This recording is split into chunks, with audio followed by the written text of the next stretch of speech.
In the 4th century BC, a curious Greek man traveled the entire ancient world. He wasn't a warrior or a king. He was something even rarer in the ancient world, a storyteller. He traveled for 8 years, visiting the world's most important cities, experiencing countless adventures along the way. His name was Herodotus, and in this video, we're going to be exploring the stories and writings from his travels in ancient Greece, the Persian Empire, ancient Egypt, Babylon, Ethiopia, India, Arabia, Kea, and Libya. His travels began in ancient Egypt, where he writes about visiting the pyramids of Giza and the translated conversations he had with ancient Egyptian priests, describing the construction of the magnificent ancient wonder. After his travels, Herodotus composed all of his writings into one extraordinary book, the Histories, one of mankind's greatest literary achievements, not lost to translation or time, presenting it to the Athenian assembly. Its greatness was immediately recognized for his efforts. Herodotus was awarded 250 pieces of gold. But long before he'd be known as the father of history, Herodotus was just a curious young boy, born in the Greek city of Hyrcanus. Music. Herodotus was born in 484 BC to a wealthy, educated family at a time when Hyrcanus was under Persian rule and occupation. Now, Herodotus could have chosen a docile life. He was rich and educated at a time when luck was in very short supply. He was born at a time when the Greco-Persian War was at its fever pitch. When he was just 5 years old, his people defeated the Persians at the Battle of Plataea in a decisive victory. Herodotus wanted to know why.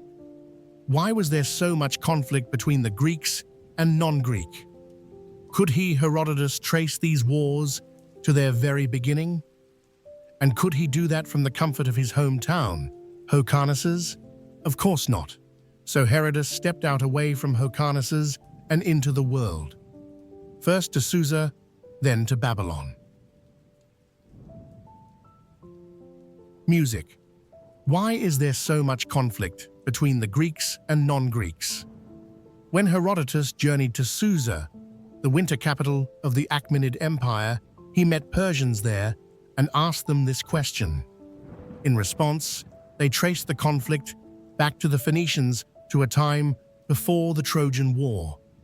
According to the Persians, the Phoenicians came to Argos, a precursor to ancient Greece, for trade. But in the process, they kidnapped Io, the king's daughter. They took Io and sailed to Egypt. This, according to them, was the original sin.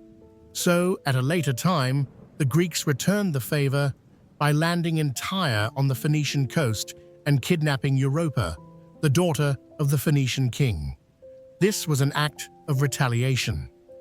Now you could say they were level, but the Greeks would commit another act of revenge when they manned a warship, sailed to Colchis, and kidnapped Medea, the daughter of the king of the land.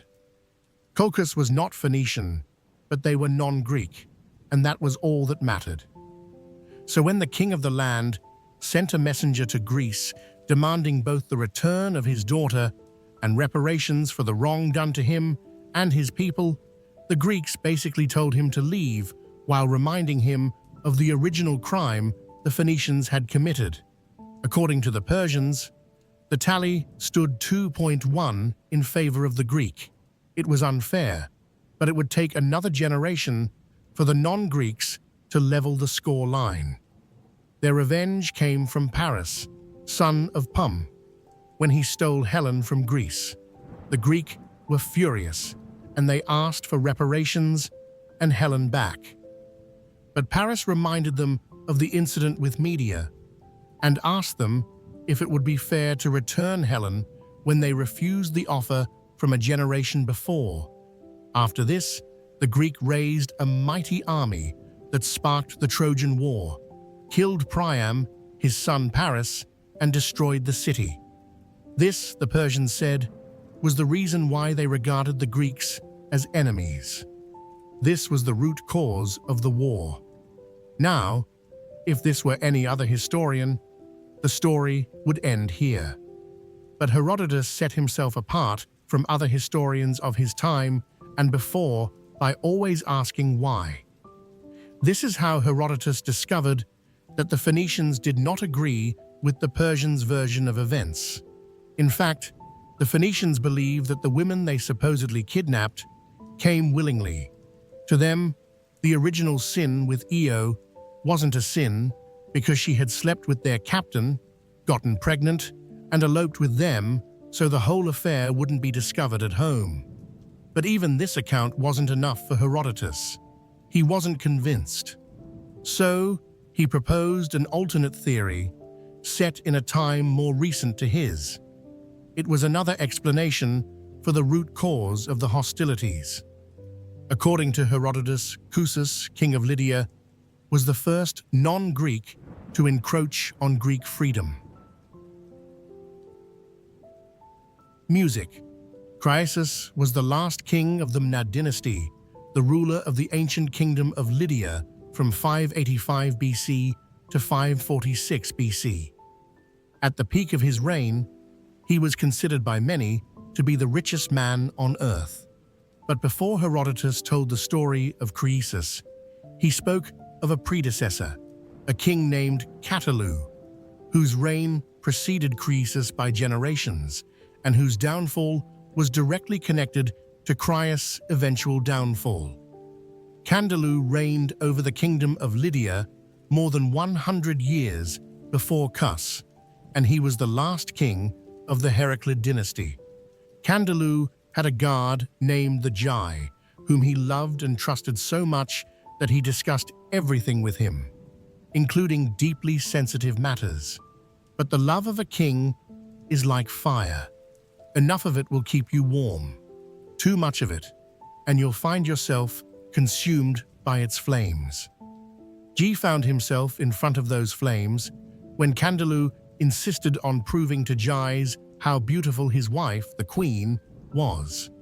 And by proof, Catullus meant he wanted Jais to watch the queen naked. This was an abomination by any stretch of the imagination. And as Herodotus pointed out, in Lydia, in fact, more or less throughout the non-Greek world, it is a source of great shame, even for a man to be seen naked. So it was no surprise that Jai was against this. He wanted none of it. In fact, he begged the king not to make him do it. But Catullus was his king, and kings get what kings want. However, Catullus assured Jai that no harm would come to him for seeing the queen's nudity. So at night, when the queen was undressing before her king in their bedroom, Jais watched from a hidden spot. Unfortunately for him, the queen noticed. The very next morning, she summoned Jai and gave him two options. Either you can kill Catullus and have me and the kingdom of Lydia for your own, or you must kill yourself right now. Either the one whose idea this was, or the one who saw me naked when he had no right to do so. Caught between the devil and the deep sea, Jai, like he had before, chose the devil. He chose himself. He chose to live. Jaegus killed Catullus and had the queen and kingdom of Lydia all to himself, ending the Heracid dynasty and installing his Mnad dynasty. But in these stories told to Herodotus, actions have consequences. And for Jaegus, even though we could argue it wasn't his fault, for the circumstances that made him king, the Oracle of Delhi declared that Catullus would have his revenge on the fourth generation of Jais. Despite this ominous prophecy, Jai began to conquer cities, and in his conquests, the Greek cities of Miletus, Smyrna, and Colophon came under his rule. After Jaeger, his son Artistus took over, continuing in the conquests of his father. And like his father, not achieving much. After Artus, his son Sidiotes took the throne, ruling shortly and even less noteworthy than his father. It was Alates, son of Cardi, that would build the foundation for the baffling empire his son, Crius, would wreck on their end of the world. Criasus, the man whom Herodotus pointed to as the non-Greek responsible for the first serious assault on the Greeks. Immediately after he took the throne, Herodotus says, Croesus attacked the Ephesians. They were the first Greek state to suffer his wrath. After the Ephesians, Croesus attacked and subdued all of the Ionian and Aeolian cities one by one, and he made them pay tribute to him. After this, he built ships with a plan to attack the Aeaean islands. Fortunately for the Ionian Greeks living on those islands, Crius abandoned this plan and focused instead on building alliances with them. The result of these conquests was a wealth beyond the imagination of any man living at that point in history. Sardis, the capital of the Lydian Empire, became the epicenter of that world, and it was visited by every learned Greek who was alive at the time. Everyone knew one thing for a fact. Croesus, king of the Lydian Empire, was the richest man in the known world. Of this, there was no question. But there was another question that plagued Croesus's mind at the time. It was not enough to be the richest. He wanted to be the music happiest. There are very few men wiser than Solon. Amongst all the Greek men in Lydia, and amongst those that visited priest's court, none were as wise. Solon was a native of Athens, who was skilled enough to draw up laws for the people of his city, and wise enough to include a 10-year clause that stopped the Athenians from revising the laws he made. The Athenians were notoriously dependent on his services, and the true reason for this clause was so he would not be disturbed by them for a decade while he traveled. During his time in Sardis, he visited one of Croesus's banquets, and the king asked him the question, "Who is the happiest of all men?" Solon knew Croesus expected to be flattered. Solon knew the king expected him to utter his name, so Solon told him what he really felt. "My lord, Tellus of Athens." Croesus was surprised, more curious than he was pissed.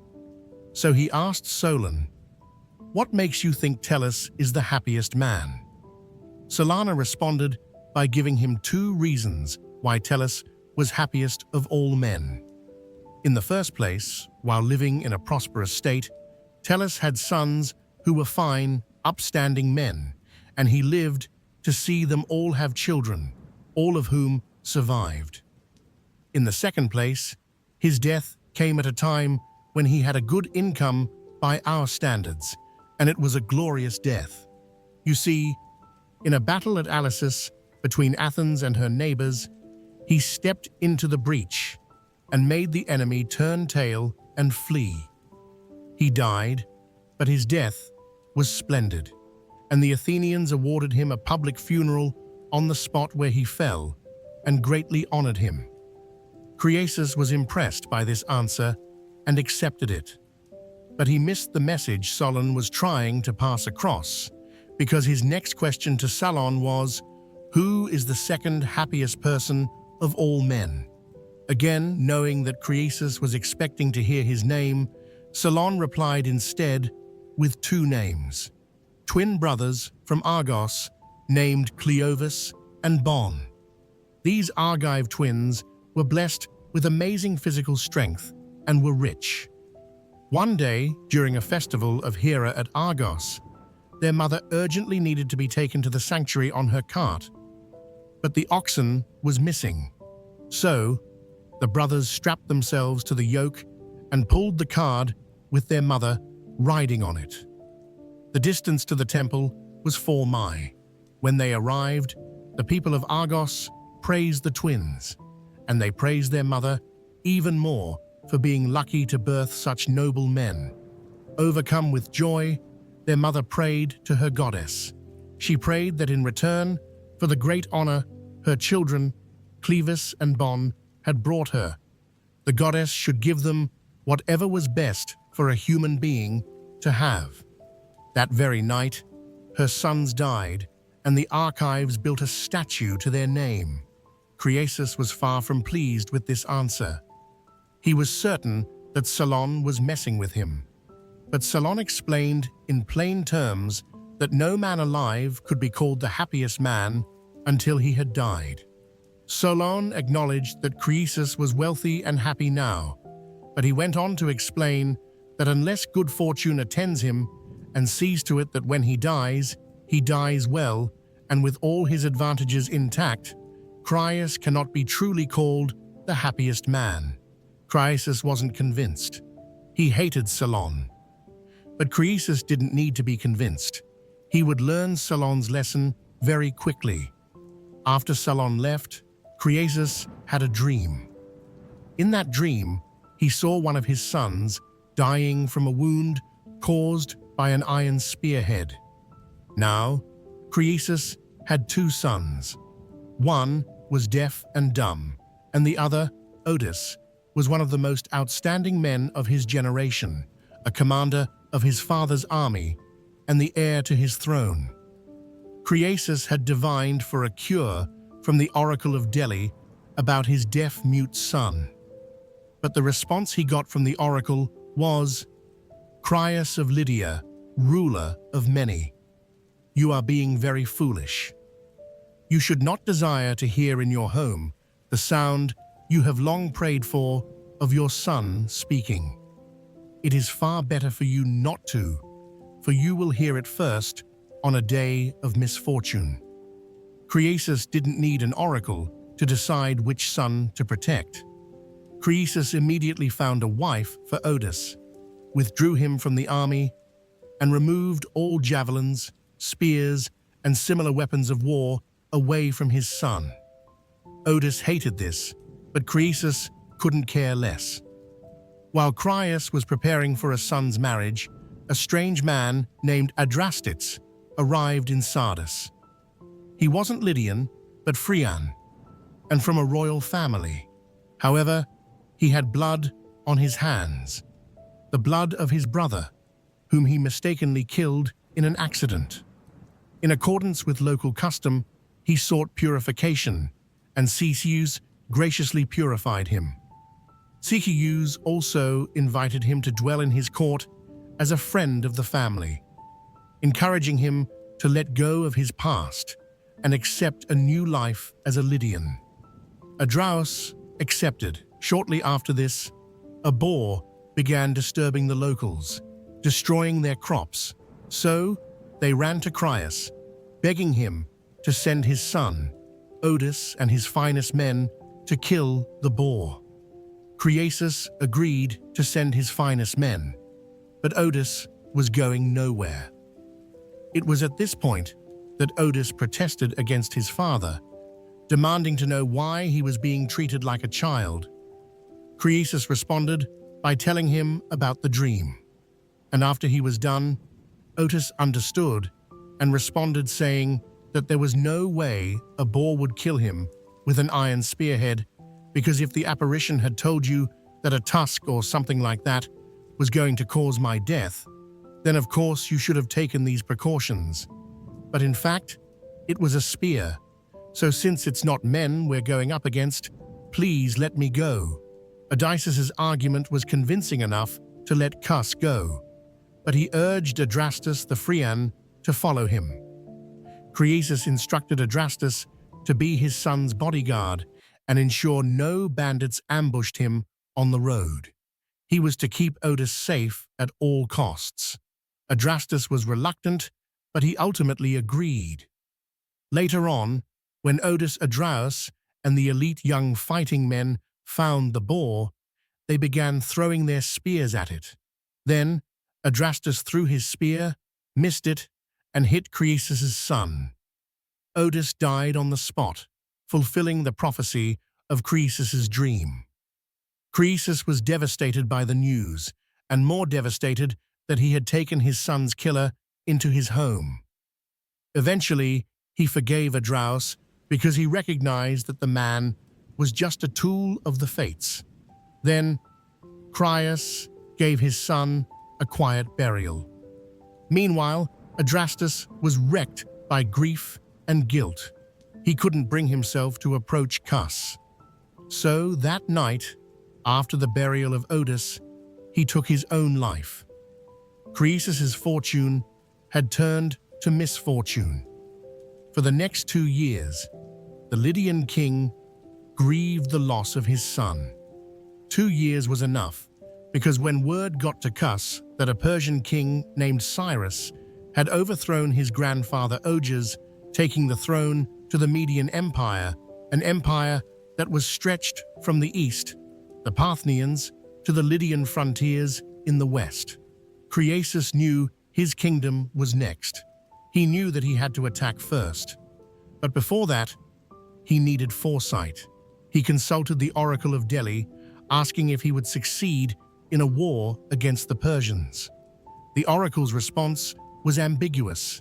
If Crius goes to war, he will destroy a great empire. Croesus concluded that the empire the oracle was referring to was Cyrus's Persian Empire, and he went ahead with the war. But the Persian king defeated him on the plain of Sardis, laid siege on the Lydian capital, and captured him because he wanted Croesus alive. This is what made the Lydian king's capture interesting, because the soldier that would capture him alive almost killed him first, because he didn't recognize him. It was Croesus' deaf-mute son that cried out saying, "Don't kill Cus." Those were his first words, fulfilling prophecy once more. Much later, the oracle would also reveal that the main reason his empire crumbled was because it was time. Cantilu's revenge had happened during Cus's lifetime, just as it was music predicted. Now, in the hands of Cyrus, Croesus' fate was sealed. The Persian king ordered him to be burnt alive. They tied Cus, along with 14 Lydian boys, to a huge funeral pyre. Herodotus wasn't sure why Cyrus went through this much trouble. Could it be that he intended to offer Crius and the boys as a sacrifice to his gods? Or was it because he wanted to test the gods of Cus to see if they would come to his rescue? Whatever it was, in that moment, Croesus remembered the wisdom of Solon the Athenian, the man who told him that happiness could not be determined until the individual in question was dead and gone. Croesus realized Solon was right. If he died on this pyre, he wouldn't be the happiest man on earth. Solon was right. Meanwhile, Cyrus watched as Croesus mumbled Solon's name to himself. And when he asked his translators to find out what Croesus was saying, the disgraced Lydian king explained who Solon was and the story of how they met. Already the fire was blazing. The translators returned to Cyrus, and the Persian king found Crius's story profound. He had a change of heart. Now he wanted the Lydian king to live, but the fire raged. It was too late. In a fit of desperation, Crius called on Apollo. And according to an account told of Herodotus, Apollo answered with rain that killed the fire and saved Crius's life. If Cyrus was impressed by Croesus' words, now he was more impressed by his faith. Now he wanted the former king by his side as an advisor. It was a role Cus gracefully accepted. And this was how the reign of the first non-Greek to attack the Greek people came to an end. From here on, Herodotus would document the exploits of the next non-Greek aggressor, the Persian king Cyrus, and the empire he built with bloody conquest. Along with the Median Empire and the Kingdom of Lydia, Cyrus conquered most of West and Central Asia to create the world's first global superpower, the Achaemenid Empire. As Herodotus wrote down these stories of blood and war, he studied the customs of the people Cyrus conquered. He began with the customs of the conquerors themselves, the customs of the Persian music people. The ancient Persians did not build temples or statues to their gods like the Greeks did. They believed those who constructed statues, temples, and altars to their gods were fools. They worshipped their gods on the highest mountain peaks. There they made sacrifices to Zeus, Aphrodite, the sun, the moon, the earth, fire, water, and the winds. However, the Persians celebrated birthdays like the Greeks did. They felt like the Greeks did that it was the most important day in a person's year, and they celebrated accordingly. Unlike the Greeks, the Persians were not heavy eaters. In fact, they made fun of the Greeks with this saying, "Greeks remain hungry at the end of every meal." Instead, the Persians loved wine. They loved it so much that when they made up laws and discussed important matters, they would first argue the matter sober. Then they would argue the same matter drunk. And if they came to the same conclusion in both states of awareness, they accepted the verdict. On issues of class and social standing, you could tell whether two Persians were on the same level by how they greeted themselves. If they were on the same level, they would kiss each other on the lips. If one was slightly lower than the other, they kiss each other on the cheeks. And if one of them was clearly inferior, he had to fall to the ground and prostrate himself in front of the higher class man. One more detail that set the Persians apart from the Greeks was how open they were to adopting parts of other cultures they traded with or conquered. As Herodotus pointed out, they wear Median clothes because they considered them to be more attractive than their own, and they wear Egyptian breastplates for fighting. They also placed a lot of importance on bearing sons. Having sons was so important that every year the king gave a huge reward to the man with the most sons. The Persians also had a pretty forward-thinking justice system. No Persian subject was allowed to execute anyone who had been accused of only a single crime, not even their house slaves. In contrast, they had censorship rules that were pretty strict. Anything they were not allowed to do, they were also forbidden to speak about. However, the two most shameful things in Persian culture were lies and debt. The Persians believed that lies were worse than debt because anyone who was in debt was more prone to tell more lies. The customs get more bizarre when you consider how they don't allow their people to wash their hands in rivers, urinate, or spit into them because they worship it. And it gets even more bizarre when you consider that a Persian man or woman couldn't be buried until it had been mauled by a bird or a dog. After Persia, Herodotus traveled to the magnificent city of Babylon. There, he wrote about the Babylonian people whose customs were further from the Greek than the Persians were. Herodotus found that the Babylonians buried their dead in honey. The Babylonians had no physicians. Because of this, sick Babylonians would sit in the city center, and anyone who had recovered from their illness gave them advice. It was a mandatory Babylonian custom.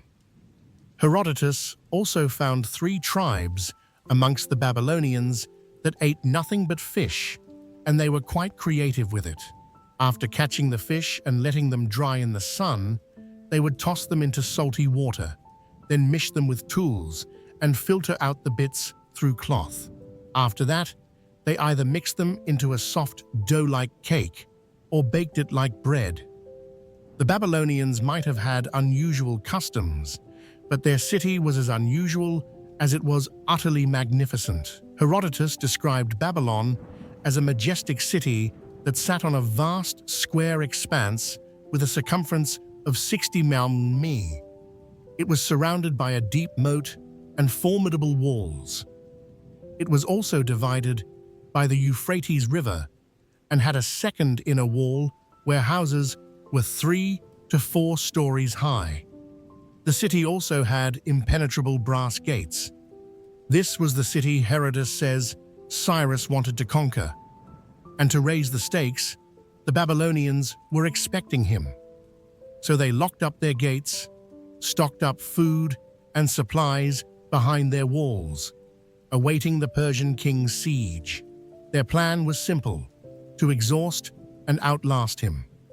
Meanwhile, Cyrus was still some distance away on the other side of a river called Gindis that stood between him and Babylon. Cyrus was about to build boats to cross the river when one of his sacred white horses walked into its waters. The river current seized the horse, swept it away, and drowned in its depths. Cyrus was furious. He responded by laying a curse on the river, saying, in future, even women would cross it easily without wetting their knees. Then he postponed his advance on Babylon and divided his army into parts. He marked 180 trenches on each side of the river Gindis and ordered his men to dig, scattering the strength of Gindis into 360 channels. This was how he punished the river. This was how they crossed it. While Herodotus was in the city of Babylon, he was told stories of Babylon's most perverse custom. By our modern standards, the Babylonian marriage market. This custom existed before Cyrus the Great conquered the city. Herodotus was told it was an auction for all the young women in Babylon. Once a year, the women who were old enough to get married were taken to a certain place in the city, and a crowd of Babylonian men would form a circle around them there.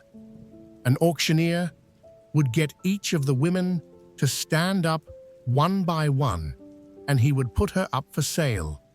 He would start with the prettiest girls. When they had been sold off as wives to the wealthiest Babylonian men for hefty prices, he moved on to the next attractive women until he had sold off all the good-looking women. The least attractive women ended up getting sold for measly amounts to common men, and the ugly or handicapped women often went for heavily discounted prices. Herodotus pointed out that the reasons why the ugly women even got sold was because auctioneers were able to set off their loss with the excess profit they got from selling the beautiful women. No one was allowed to arrange his own daughter's marriage to a man of his choice. Everything had to be done at the auction. Every man who bought a wife also had to live with her. However, they could be returned if they found themselves incompatible. We would think of this custom as barbaric today. For Herodotus, it was their finest custom. After the Persians conquered Babylon, the city faced both societal and economic ruin, abandoning this custom. As the years passed, this custom quickly evolved into something more perverse. Fast forward to Herodotus' time, and Babylonian commoners who lacked an income pimped out their female children for money. Music. After Cyrus and his army punished the Gindis and crossed it, they advanced on the city of Babylon. At first, they met and defeated the Babylonian army in battle near Opis, located north of the capital city of Babylon in modern-day Iraq. Then, Cyrus and his army arrived and laid siege on Babylon. It didn't work, and the Babylonians were right. The city was impenetrable. So impenetrable that the Babylonians would routinely mock Cyrus and his army from the top of their mighty walls. This continued for almost a year until someone in the Persian ranks came to Cyrus with a simple yet brilliant solution. The Euphrates River ran through the city under the walls, through one end and out the other. Cyrus got his men to dig a channel that redirected the lake into a marshy lake, and as the water levels lowered, the Persians entered Babylon through the riverbed. The Babylonians had no idea what Cyrus was planning before it was too late. The vast size of their city contributed to Cyrus's element of surprise. That day, Babylon fell to the Persians. Now Cyrus could call himself the King of Kings, King of the four corners of the world, King of the Achaemenid Empire. About 46 years before Herodotus was born, Cyrus had conquered it all. He had conquered both the ancient kingdoms of Assyria and Babylon. His empire stretched from modern Turkey all the way to modern Afghanistan. His empire, the Achaemenid Persian Empire, was the world's largest. But it was not enough. There was still more to be conquered. Up north in the vast Eurasian grasslands of present-day Kazakhstan and Uzbekistan. But these enemies he was about to deal with were a different breed.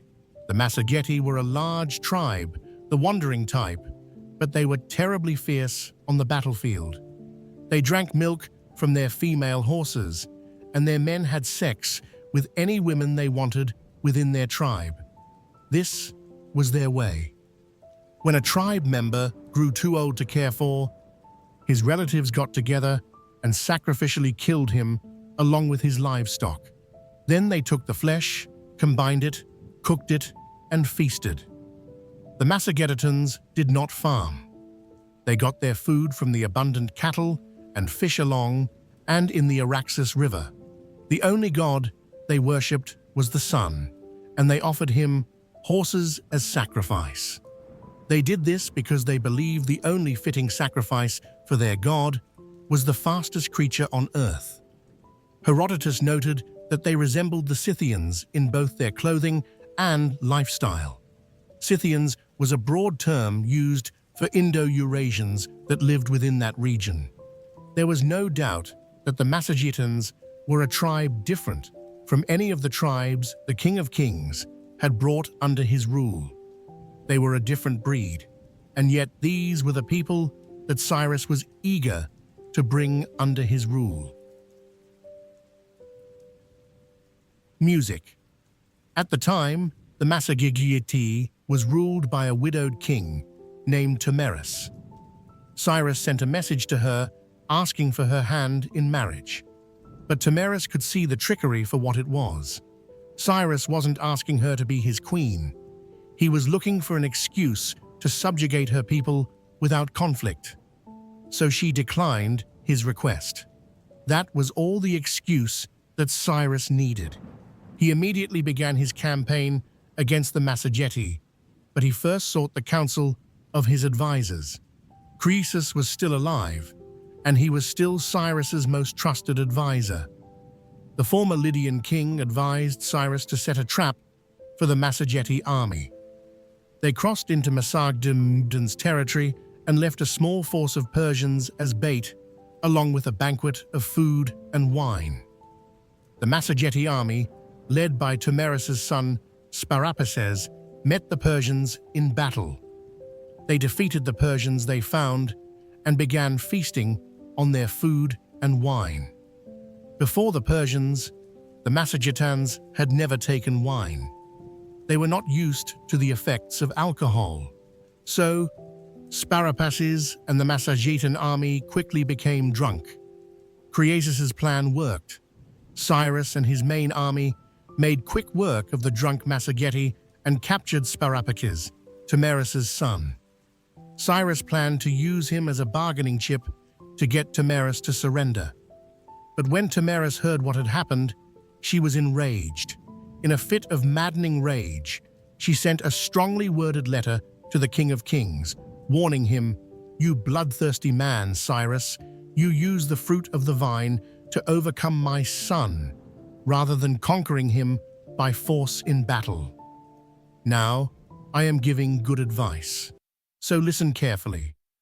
Give me back my son, and then you can leave this country without paying for the brutality with which you treated a third of the Massagetan army. But if you do not, I swear by the sun who is the lord of the Massageti that for all your insatiability I will quench your thirst for blood." Cyrus ignored this threat when he received it. To make matters worse, Sparapicus took his own life after tricking Cyrus into freeing him. Without his bargaining chip and now in enemy territory, Cyrus rallied his armies against the Massagetans. Herodotus called the war that followed the fiercest battle between non-Greeks that had ever been. Unfortunately for Cyrus, the Massagetans won. Most of the Persian forces were wiped out. Cyrus was killed and decapitated upon Queen Tamaris's request. She had promised Cyrus that she would quench his thirst for blood in the letter she sent. "Though I live and conquer thee, thou hast undone me, overcoming my son by guile. But even as I threatened, so will I do, and give thee thy fill of blood." Queen Tamaris of the Massagetans held up to that promise by dunking the King of Kings' severed head into a wineskin filled with human music blood. After the death of Cyrus, his son Cambyses took the throne and became the new King of Kings. His first order of business was to subjugate ancient Egypt. Herodotus would have been somewhere between 26 to 30 when he traveled to Egypt to hear the accounts firsthand from the priests of Memphis, the ancient city's capital. And as the priests relayed the stories to him, Herodotus immersed himself and took note of their culture, which happened to share a lot of similarities and yet was still very different from the culture of the Greek. The priests said that the Egyptians originally believed they were the oldest race on earth. But after Psammetichus, the first pharaoh of the 26th dynasty, investigated the claim, they accepted second place after the Phrygians. According to the Egyptian priest Herodotus spoke to, Psammetichus conducted an experiment where he ordered 2 infants to be brought up in a remote place by a shepherd who was forbidden to speak in their presence. His logic was that whatever word they spoke first would determine which race was oldest, since there was no one around them to imitate.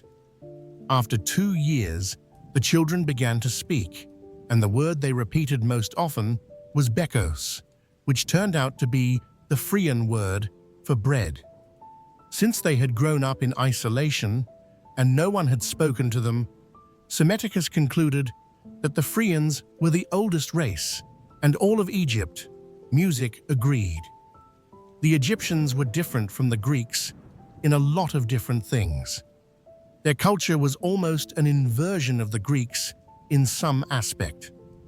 For example, while the Egyptian women went out to the town square to retail goods, the Egyptian men stayed at home to do the weaving, a direct opposite of Greek customs.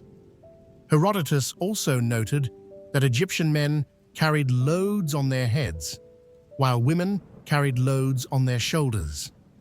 Women urinated standing up, while men did their business squatting. Ancient Egyptians, in general, relieved themselves indoors, but ate outside on the streets. And their reason for this was things that are embarrassing but unavoidable should be done in private, while things which are not embarrassing should be done out in the open. They had no female priestesses for any of their gods or goddesses. All of their gods and goddesses were served in this capacity by men. Everywhere in the world, priests had long hair, but in ancient Egypt, they shaved their heads. Meanwhile, in times of mourning, most cultures would have the grieving relatives cut their hair. In Egypt, the relatives would both let their hair and beards grow. The Egyptians kneaded dough with their feet and clay with their hands, and picked up feces with their hands too. The Egyptians also practiced circumcision. Greeks moved their hands from left to right while riding. Egyptians moved theirs from right to left. The ancient Egyptians were also as religious as they were clean, cleaner than the Greeks. Everyone scrubbed the bronze cup they used for drinking every day, and their cloaks always had to be freshly washed every day. As Herodotus would note, The Egyptians valued cleanliness above appearance. Herodotus found a lot of similarities between the gods of Egypt and his Greek gods. While he noted that Egyptians didn't all worship the same gods, both Isis and Osiris were considered holy all over Egypt. He drew parallels between the Egyptian Osiris and the Greek Dionysus. Dionysus was the Greek god of wine. Herodotus found that the celebration of Osiris in Egypt was very similar to the festival of Dionysus in Greece. There was a lot of drinking and wild parties. However, the priests in ancient Egypt had to follow strict cleanliness rituals that included shaving their bodies every other day and wearing specific garments made of linen and papyrus shoes. Despite their strict routines, priests enjoy benefits. They were the responsibility of the Egyptian people. They were provided free food, including sacredly cooked meals of beef, goose meat, and wine. However, they weren't allowed to eat fish, and they considered beans impure, so they avoided it. Music too. Now, like many other civilizations at the time, the Egyptians considered pigs to be unclean. They avoided pigs so much that anyone who brushed themselves against a pig had to dip themselves in a river to clean themselves with their clothes on.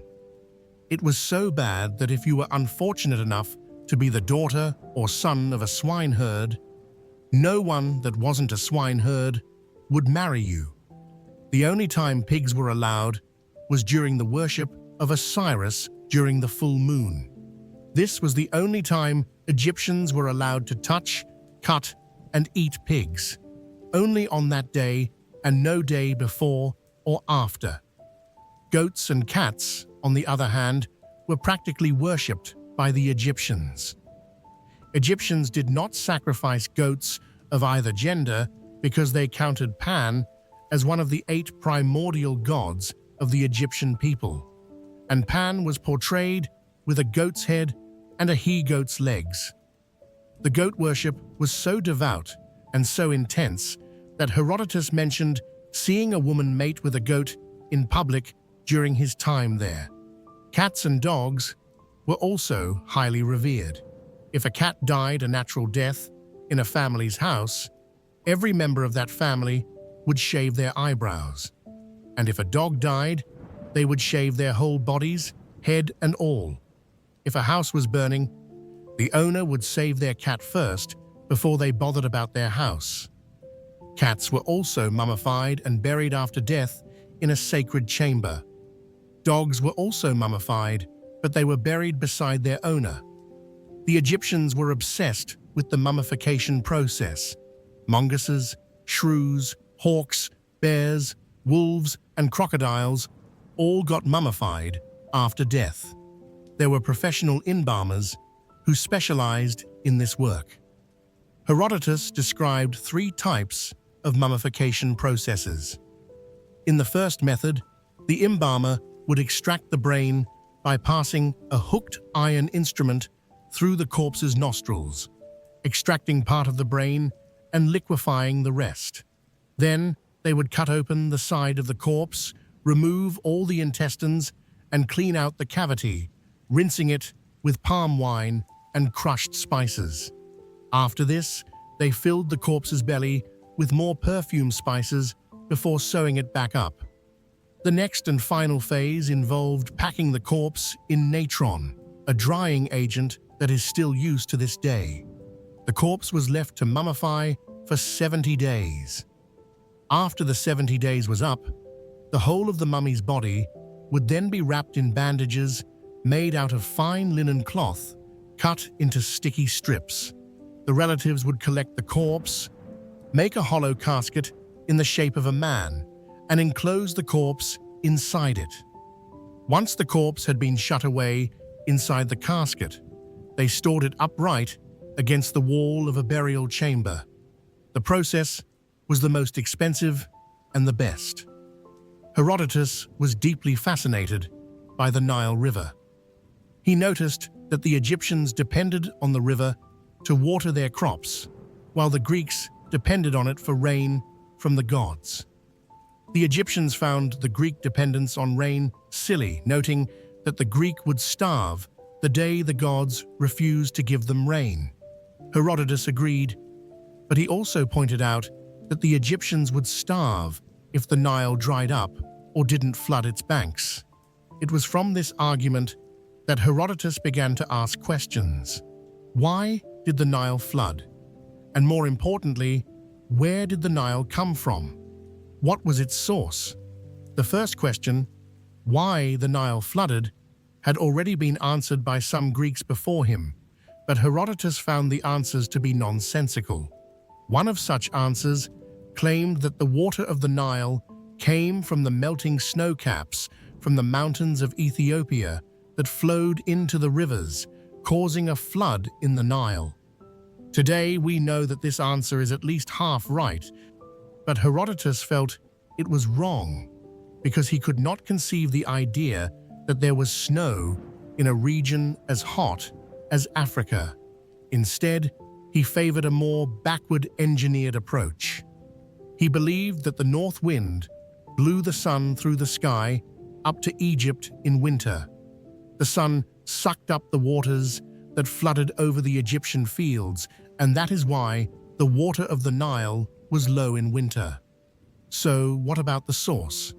A scribe of the sacred treasury of Athena, the Egyptian goddess Neith, told Herodotus that there was a border town in the south of ancient Egypt called Elephantine. It was an island on the Nile, shaped like an elephant's tusk. The waters around the island were turbulent, which made it impossible to travel by boat along that river.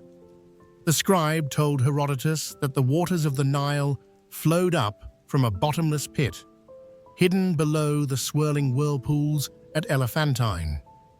Allegedly, the Egyptian king Psammetichus proved that the pit was bottomless when he ordered his servants to make a long rope and lower it down into the pit. They exhausted the rope and could not find the bottom. Of course, the scribe was wrong about this, but it was true that Elephantine was the place where the Nile entered Egypt. Today, the Elephantine Island can be found in the middle of the Nile River in the city of Aswan. Ultimately, Herodotus would call Egypt a gift of the Nile River. In this, he was correct.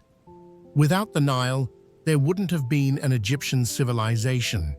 It would never have existed because even to this day, about 95% of Egypt's population live within 12 mi of the music Nile. There was an interesting account in Herodotus's histories about a pharaoh named Ramsinidus. According to the priests who Herodotus spoke to, Ramsinidus amassed a huge fortune and commissioned a specially constructed, impenetrable chamber where he kept all his wealth. Unknown to the pharaoh, the builder of his chamber created a secret entry for himself. After some time, the builder fell ill, and on his deathbed, he called his two sons and informed them of the secret entry into the king's chamber. He encouraged them to rob the king, telling them this way they would be rich after he had passed. After their father died, the brothers made their way to the chamber, found the secret entrance, and stole as much as they could from the king's fortune. They stole enough that the king noticed and wondered how it happened, especially because there was no sign of forced entry, and the seals on the doors were intact. The two brothers robbed again and again, till the king suspected that the thefts were either an inside job or the result of someone using a secret entrance. So Ramsinidus ordered his men to set booby traps within the chambers. It worked. The next time the brothers came visiting, one of them got caught in the king's trap and could not free himself. As dawn crept closer, the brothers knew they had to act quickly to avoid capture. The trapped brother, realizing the danger of being identified, asked his free brother to cut off his head. It wasn't an easy request, but the reasoning was clear. Without his head, he couldn't be recognized. So, he decapitated his brother, leaving his brother's headless corpse in the chamber. It worked. The king found the headless culprit, but couldn't identify who he was. So, he ordered his guards to hang the body on the city walls for all to see. Anyone caught mourning the sight would be seen as connected to the thief and brought before the king for questioning. The thief's mother recognized her son's headless body and pleaded with her surviving son to retrieve it for a proper burial. She threatened to expose his theft to the king if he refused. The surviving son came up with a plan to retrieve his brother's body. He approached the corpse's guard on a donkey carrying several large skins of wine. When he knew the guards could see him, he deliberately spilled the wine to distract the guards, who rushed to stop the wine from wasting and began drinking it themselves. Soon enough, they were so drunk that they slept off. Once the guards were completely drunk, the surviving son cut down the body of his headless sibling, loaded it onto the donkey, and left. King Ramzadus was outraged when he heard what happened, so he came up with another plan to catch this evasive thief. The king ordered his daughter to work as a prostitute in a well-known brothel and tasked her with questioning every client about the theft of the headless corpse. She was instructed not to engage in intimate acts until the client had answered two specific questions. What is the cleverest and the most wicked thing you have done in your life? If anyone revealed information about the theft of the king's treasury or the theft of the headless corpse, she should immediately identify him and grab his arm. When the actual thief found out about this plan, he decided to prove he was more cunning than the king one last time. So, he got a human arm from an embalmer and brought it into the Bravo with him. When the king's daughter asked him of the cleverest and most wicked things he had done, the thief told her that the worst thing he had done was decapitate his own brother when he was caught in a trap in the king's treasure chamber, and that the cleverest thing he had done was get the guards drunk and cut his brother's corpse down from the city wall. The king's daughter heard him and tried to grab his hand, but she grabbed the fake hand and the thief escaped. When the king heard, he was more impressed than he was pissed. He sent men all around the city to announce that the thief would be fully pardoned if he would make himself known. The thief chose to trust Ramanitas and visited the palace where the king offered his daughter's hand in marriage to him. Impressed by the thief's intelligence, the king remarked, "No one can surpass this man's cleverness. We Egyptians are known for our wit, but he outshines us all." While Herodotus was speaking to the priests at Memphis, he was told after Ramanitas came Cop's. Cop's reign was awful. The Egyptians called him Khufu. Copts closed down all the sanctuaries, stopped his subjects from performing sacrifices, and also forced them to work for him. More specifically, he forced them to build what would become the biggest pyramid, the Pyramid of Giza. Some of the Egyptian laborers were forced to haul blocks of stone from the quarries in the Arabian mountain range as far as the Nile, where they were transported across the river and boats. They worked in groups of 100,000 men for 3 months at a time. Herodotus says the priest told him it took 10 years of hard labor for the people to construct the causeway along which they hauled the blocks of stone. The actual pyramid itself took 20 years to build. Each of its sides was square, 800 foot long, while the pyramid itself was 800 foot high as well. It was made of polished blocks of stone, fitted together perfectly, with none of the blocks being less than 30 foot long. The pyramid was built like a flight of stairs. When that first stage of the construction process was over, they used tools made of short pieces of wood to lift the remaining blocks of stone up the sides. When the stone had been raised up to that point, it was put onto a different device, which was positioned on the first level, and from there, it was hauled up to the second level on another device. The topmost parts of the pyramid were finished first, then the ones just under it down to the ground levels. The workers' daily meal consisted of radishes, onions, and garlic. And Herodotus says he saw a notice that read that the total cost was 1,600 talents of silver for the duration of the pyramid's construction. The Pyramid of Giza was, and still is, a sight to behold. But it didn't improve the reputation of King Khops. The Egyptians hated him so much that years after he died, they refused to say his name, even to Herodotus. Music. I have personally seen it, and it defies description. If someone put together all the strongholds and public monuments of the Greeks, it would be obvious that less labor and money had been expended on them than on this labyrinth.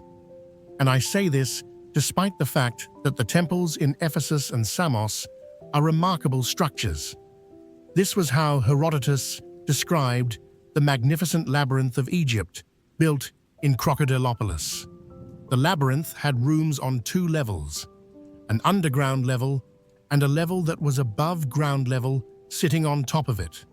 And in total, there were 3,000 rooms in all, with each level containing 1,500.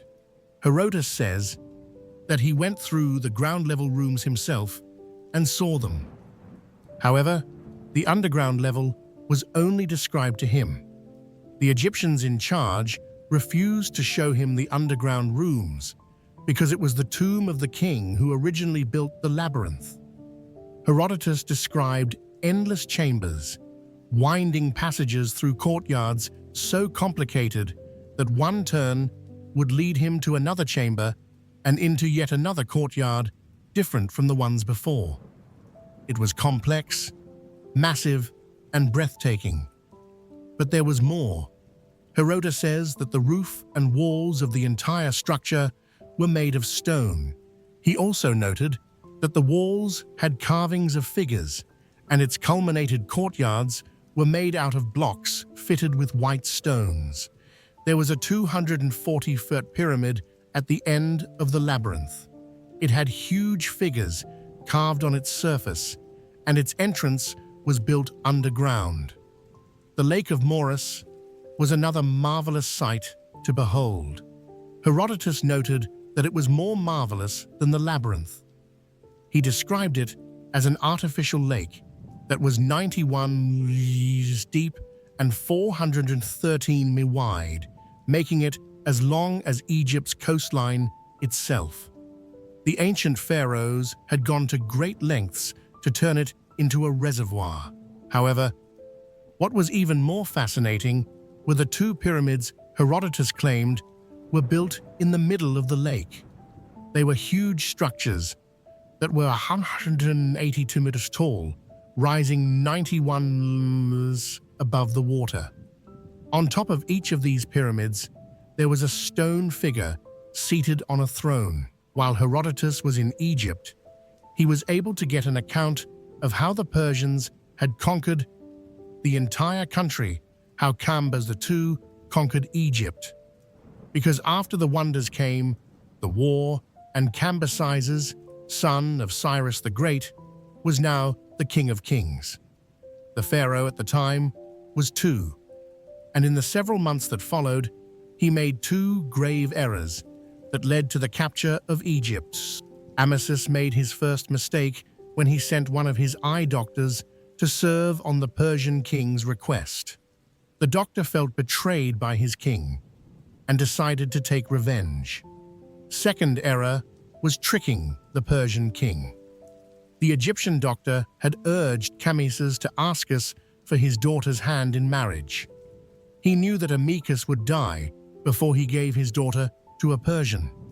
He also knew if Amasis refused the Persian king, they would become enemies. So instead of sending his daughter, Amycus sent the daughter of the previous king. Immediately she arrived at the court of Cambyses. She revealed the trickery to him. Cambyses was furious and decided to conquer Egypt, or at least that is what Herodotus was told. One final piece that led to the conquest of Egypt by Cambyses II had to do with a man named Phanes, a native of Halicarnassus. He was a councilman and the most experienced tactical advisor in the court of Amesis. But over time, they grew to hate each other. So Phanes defected. At the time, Cambyses was already preparing for the Egyptian campaign, but he didn't know what route to take. It was Phanes who helped Cambyses and showed him the way, and gave him the advice that led to the conquest of Music Egypt. Cambyses was wise. Despite having full control over the Neo-Babylonian Empire and its sub-regions, including northern Arabia, he still sent a message to the king of Arabia requesting permission through the desert road from Gaza to Pelusium in Egypt. Arabia and Egypt were bitter rivals, and the king of Arabia was more than glad to help any cause that would ruin Egypt. So when Cambyses asked for permission, the Arabian king granted it and offered him help. But before the war could begin, Omachus passed away peacefully. His son, Sonitus, inherited his father's throne and his father's war with the King of Kings. But without Phanes, the councilman and tactical advisor who betrayed all of Egypt to the Persians, Sonitus was doomed. However, he remained in command of the Egyptian army. Just before the war, they rounded up the sons of Phanes, slit their throats on the battlefield, and in full view of the Persian force, drained the blood in a bowl of wine, mixed it, and drank it. This was their revenge against Phanes for bringing a foreign army into Egypt. The war that followed was terrible, but the Persians fought until the Egyptians fled from the battlefield. Cambyses wanted to take Egypt peacefully. So he sent a Persian to Memphis on a Mytilenean ship to suggest a truce. But the Egyptians smashed the ship and slaughtered everyone on board, tearing the crew apart limb from limb and carrying the remains back inside their walls. For this act of treachery, Cambyses not only conquered Memphis, he killed 10 leading Egyptian men for every man that was killed and dismembered. Then Cambyses killed Sonitus's son, but spared his life. Much later, Sonitus would take his own life after trying and failing to start a rebellion against the Persian king. But there was still unfinished business. Despite the fact that he had conquered all of Egypt, Cambyses was incensed that he could not have his revenge on the dead king who had insulted him with his trickery. So he ordered his men to bring out the mummified corpse of Omachus. He ordered them to flog it, whip it, pierce it with spears, and pull out its hair. When they were done, Cambyses ordered for the corpse to be burnt. Cremation was considered an abomination in both Persian and Egyptian culture, because while the Persians considered fire to be a god, the Egyptians considered fire to be a living creature. So by burning his corpse, Cambyses had violated both Persian and Egyptian customs. Music. After Egypt, Cambyses set his sights on Ethiopia. He sent spies disguised as emissaries, bearing gifts of a purple cloak, gold, perfumes, and wine to the king of Ethiopia. But the king of Ethiopia saw right through them and called them out as spies. But he didn't punish them. Instead, he showed his kingdom to them. They found that the average Ethiopian lived longer than the average Persian by 40 years. They were also better looking. The spies were shown a lake where Ethiopians bathed. It looked like olive oil and gave off the scent of violets. They also saw Egyptian slaves wearing huge shackles made out of gold, bigger than the gold they had offered the king. The only thing the Ethiopian king admitted the Persians did better than them was wine. When he was done showing the treacherous tourists his kingdom, he unwrung a bow. Then he gave them the bow as a gift to canvassers, along with a warning. Here is a word of advice from the king of the Ethiopians.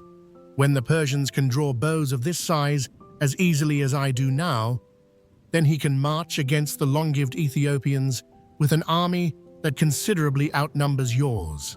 In the meantime, he should be grateful to the gods for not making the sons of Ethiopia think of acquiring additional lands besides their own. When Cambyses received the gift and the warning, he was incensed. Immediately, he set out on an expedition to conquer Ethiopia. But it was doomed from the start, because, as Herodotus pointed out, Ethiopia was on the ends of the earth.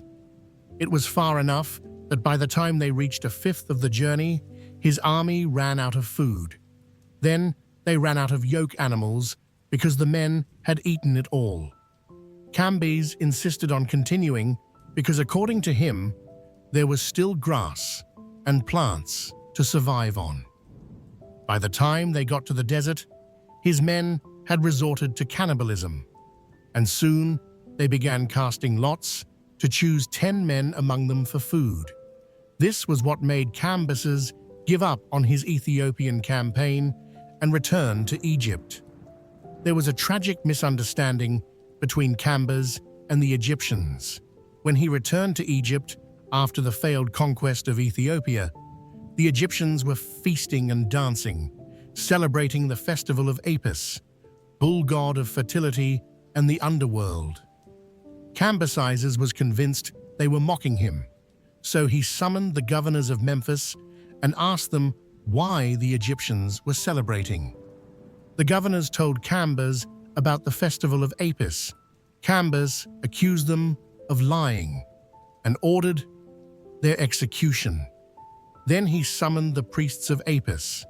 They gave him the same response the governors had. But Cambyses wasn't convinced, so he summoned Apis himself to appear before him. Now, Apis was a literal calf, born from a cow chosen by a beam of light that descended on it from the sky. Cambyses stabbed Apis in the thigh and mocked both the priests and the Egyptian people, saying, "You poor fools, is this what gods are like? Are they creatures of flesh and blood, capable of being wounded by weapons? Well, this is the god you Egyptians deserve. But you won't get away with making me a laughingstock." Cambyses ordered the priest to be flogged. He outlawed the worship of Apis and ordered anyone who worshipped the god to be killed. Meanwhile, Apis would die from the thigh wound inflicted by Cambyses. Cambyses wasn't just frustrated, he had gone crazy, and his insanity grew with each day because his next target was his brother Smyrus, whom he suddenly suspected of treason. Smyrus was the only one who had managed to draw the bow the Ethiopians sent. This caused Cambyses to be jealous, so Cambyses sent him to Persia. Then, after he had a dream, where Smyrus was sitting on his throne with his head in the clouds, Cambyses sent Treachery, the Persian he trusted the most, to kill him. After killing his brother, Cambyses forcefully married his younger sister. Then, he fell in love with another of his sisters, killed the one he married, and took this other sister as a new wife. But the insanity had just begun.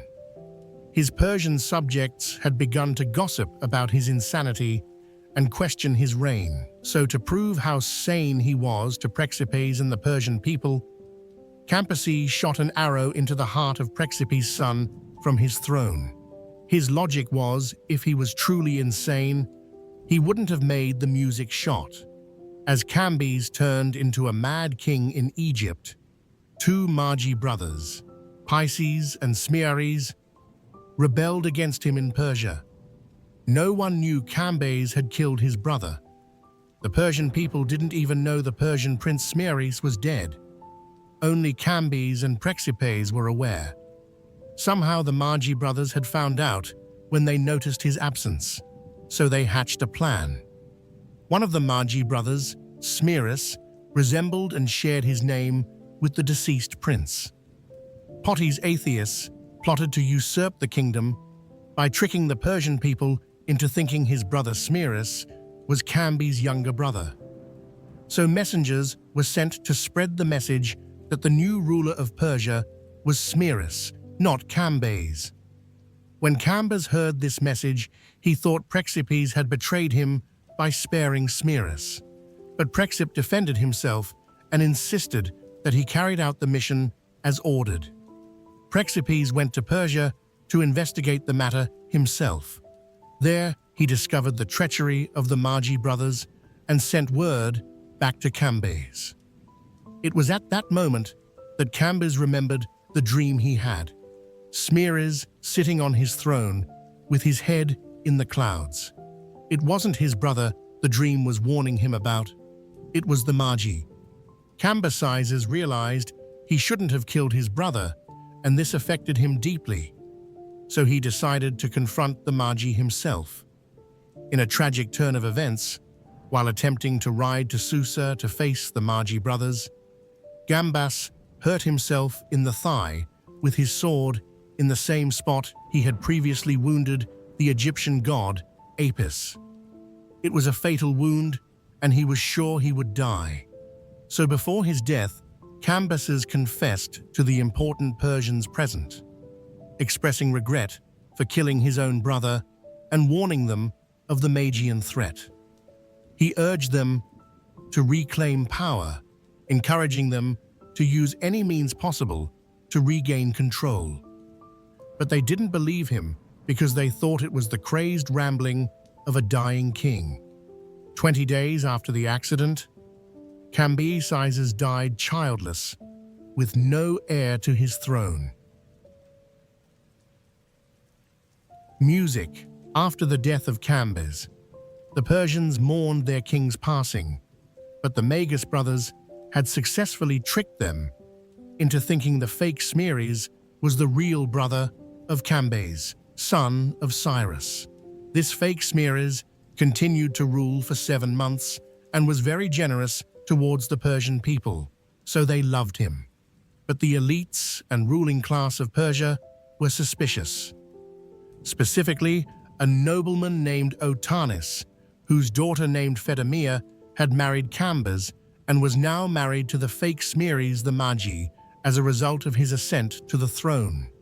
So he sent a message to his daughter instructing her to feel for Smyris' ears while he was asleep to determine if he was the true son of Cyrus or an impostor. When Cyrus was alive, he chopped off the ear of the fake Smyris for a crime he committed. Later that night, Phedamia confirmed Otani's fears.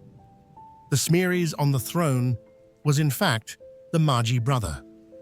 Otanis revealed this discovery to other noble Persians, including Darius, the son of Hystapes, who was the second cousin of Cyrus the Great. Together, these nobles decided to overthrow the Magus. Darius was eager to act quickly, so he convinced the others to strike immediately because he was certain they would be betrayed if they waited. While this was happening, the Magi brothers worked hard to win Praxipes to their side because they believed he was the only one who knew the truth about Smyris' death. They promised him land and wealth.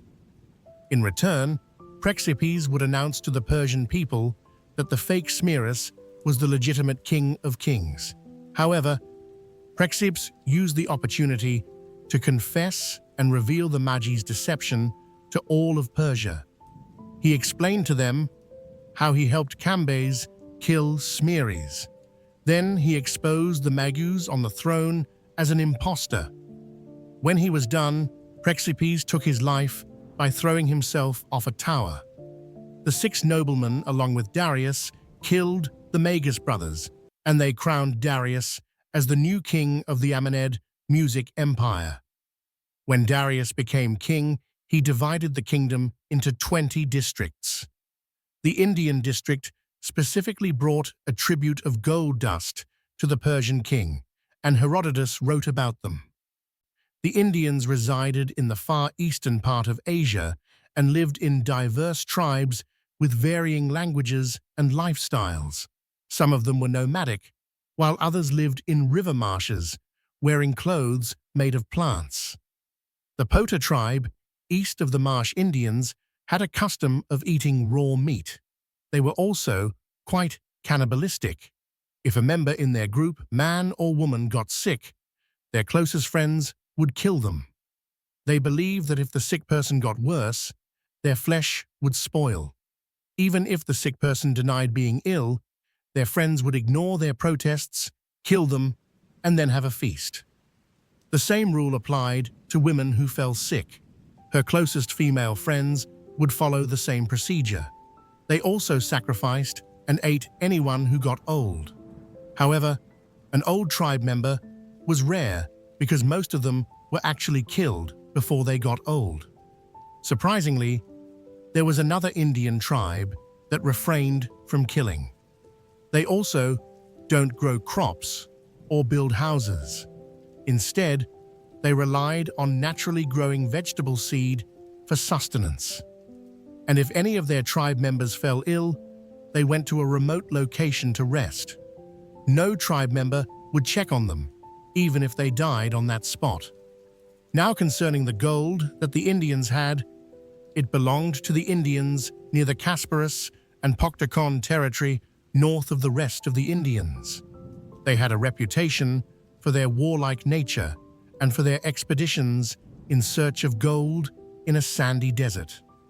In this same desert, Herodotus described massive ants the size of foxes that dug up sand filled with gold. There is no evidence that ants of this size existed even before Herodotus's time. Today, many experts believe he might have been referring to Himalayan marmots. Whatever it was, this is where the Indians got their gold from. They used teams of 3 camels, timing their expeditions to coincide with the hottest part of the day when the fox-sized ants retreat underground. When the Indians reached their destination, they filled their bags with sand and promptly headed back home. According to the Persian belief, the ants have an acute sense of smell, and they also happen to be the fastest creatures on Earth. Once they detect the Indians, they pursue them. During this chase, the Indians will sometimes leave the slower male camels to distract the pursuing music ants. While the Indians brought gold to Darius, the Arabians offered spices. Herodotus described Arabia as the farthest south inhabited place on Earth.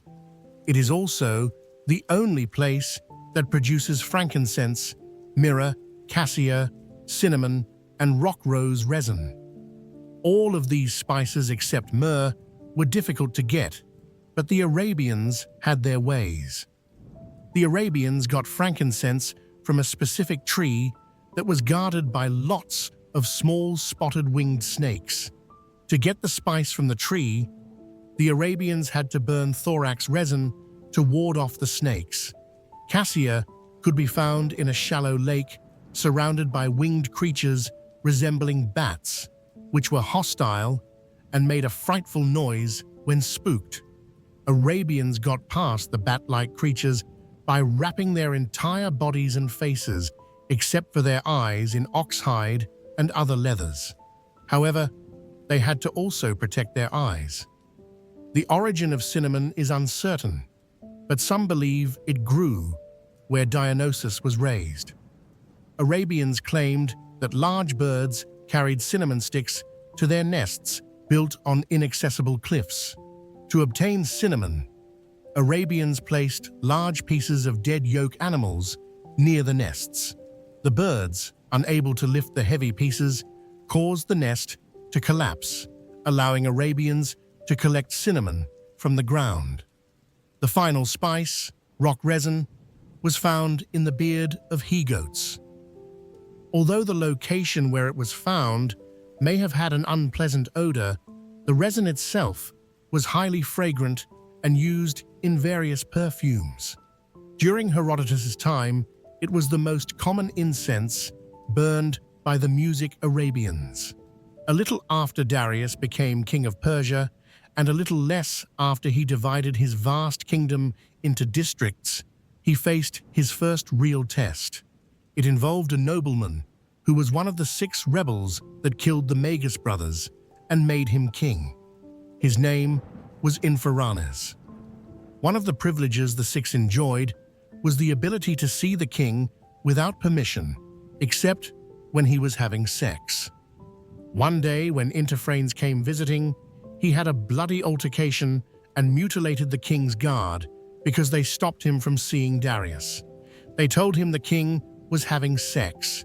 He did not believe them at that time, but he would later learn they were telling the truth. When Darius heard Interphranes' entitlement, he began to fear the rebels were conspiring against him, so he meticulously interrogated each of the 6 rebels until he was sure of the innocence of the remaining 5. Interphranes had acted alone. Darius imprisoned Interphranes, his sons, and all of his male relatives. Interphranes' wife begged for mercy from the king. Darius heard her and gave her a choice to save one family member. Interphanes' wife thought about it and chose her brother. Darius was confused. "Why didn't you choose your husband or one of your sons?" The woman responded that she could always remarry and she could always have another son. But her parents were dead, so she had no way of getting another brother. Impressed by this, Darius spared her brother and oldest son. However, the others, including her husband and Defranes, were music executed. A year later, Darius faced his second test on the battlefield when the Babylonians staged a well-planned revolt. They began planning the revolt at least a year before, when they heard the Magi brothers had taken the throne. They silently prepared for a siege through the Magus' rule and the insurrection that brought Darius to the throne. In what was perhaps their most desperate move, the Babylonians gathered all the women in the city except mothers and one single woman for each family. They strangled these women to conserve supplies for the siege they knew would come. And it did, because when Darius heard of their rebellion, he gathered his Persian army and made his way to Babylon.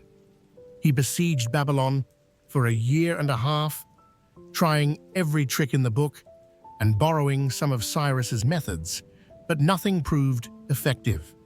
Meanwhile, the inhabitants of the city mocked him and taunted him from the city walls. In fact, one Babylonian stood on the city walls and mocked the Persians, saying, "What are you doing sitting there, men of Persia? Why don't you just go away? Babylon will fall into your hands only when mules start bearing young."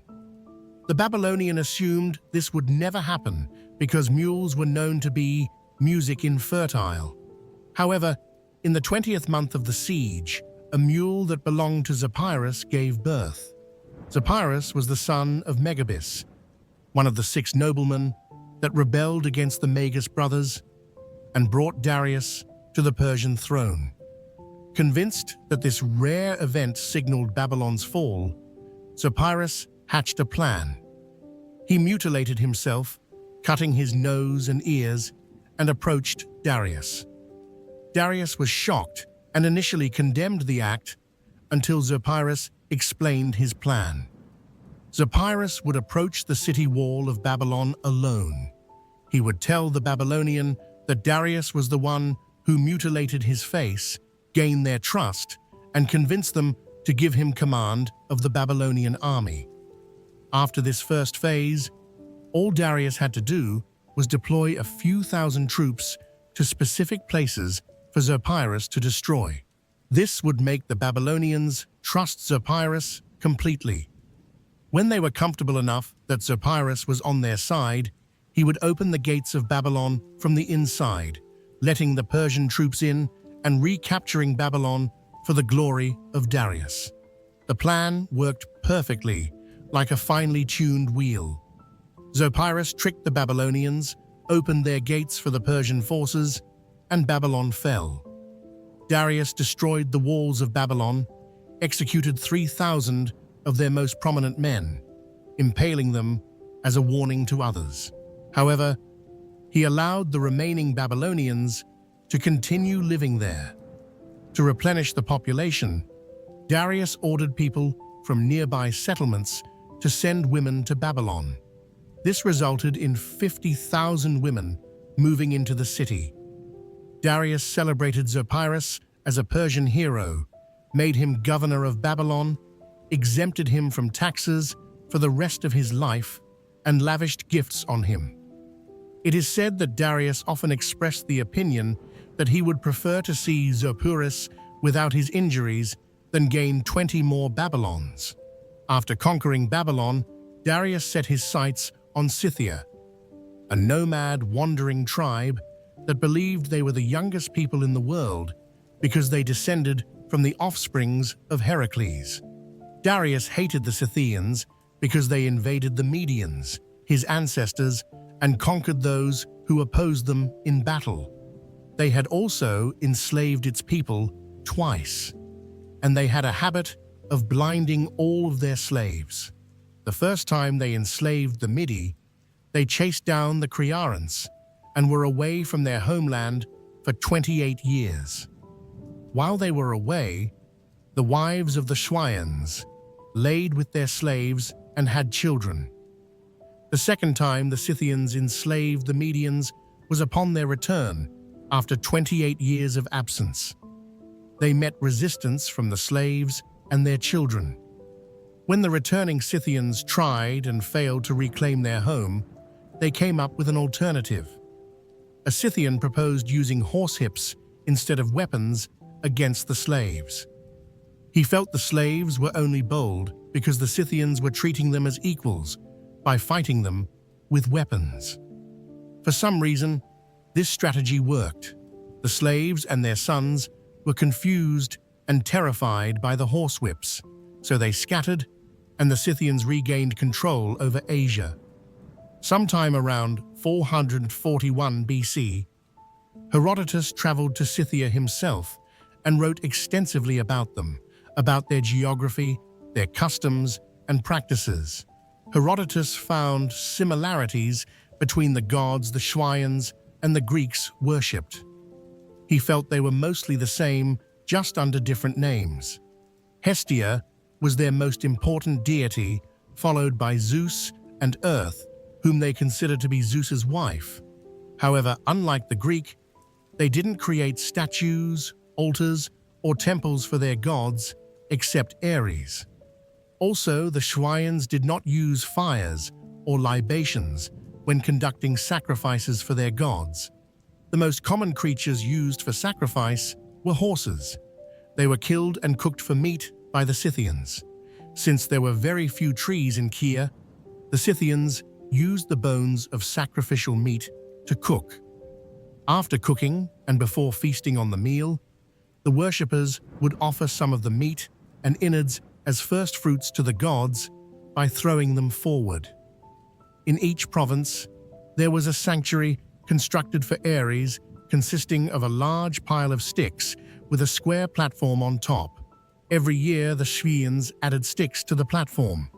When it was time for the festival, they placed an iron dagger on the platform that symbolized Ares.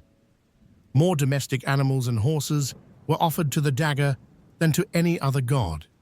They also offered prisoners of war to the dagger, but the prisoners were sacrificed differently. The Scythians slashed the selected prisoners' throats, and their blood was poured over the dagger. Meanwhile, the right arms of all slaughtered enemies were severed and thrown into the air. Maimed bodies were also sacrificed. In Scythian war customs, when a Scythian kills his first man, he must drink the victim's blood. After that, the Scythians must present the king with heads of those they kill, because without it, they won't have a share in the spoils of war. The Suaians must also skin their victims' heads. And this process involves making a circular cut on the scalp, shaking the scalp off, scraping the skull with a cow's rib, and meeting the skin into a rag that they attached to their horse's bridle. The more skin rags a Scythian possesses, the braver they're considered by their peers. Now, the Scythians weren't the type to let a good thing go to waste. They used their enemies' skulls as cups.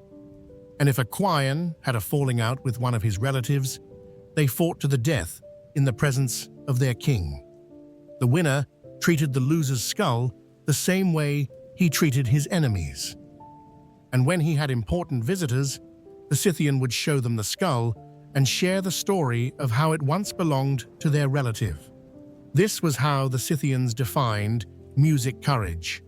The burial of the Suaian king was a bloody affair.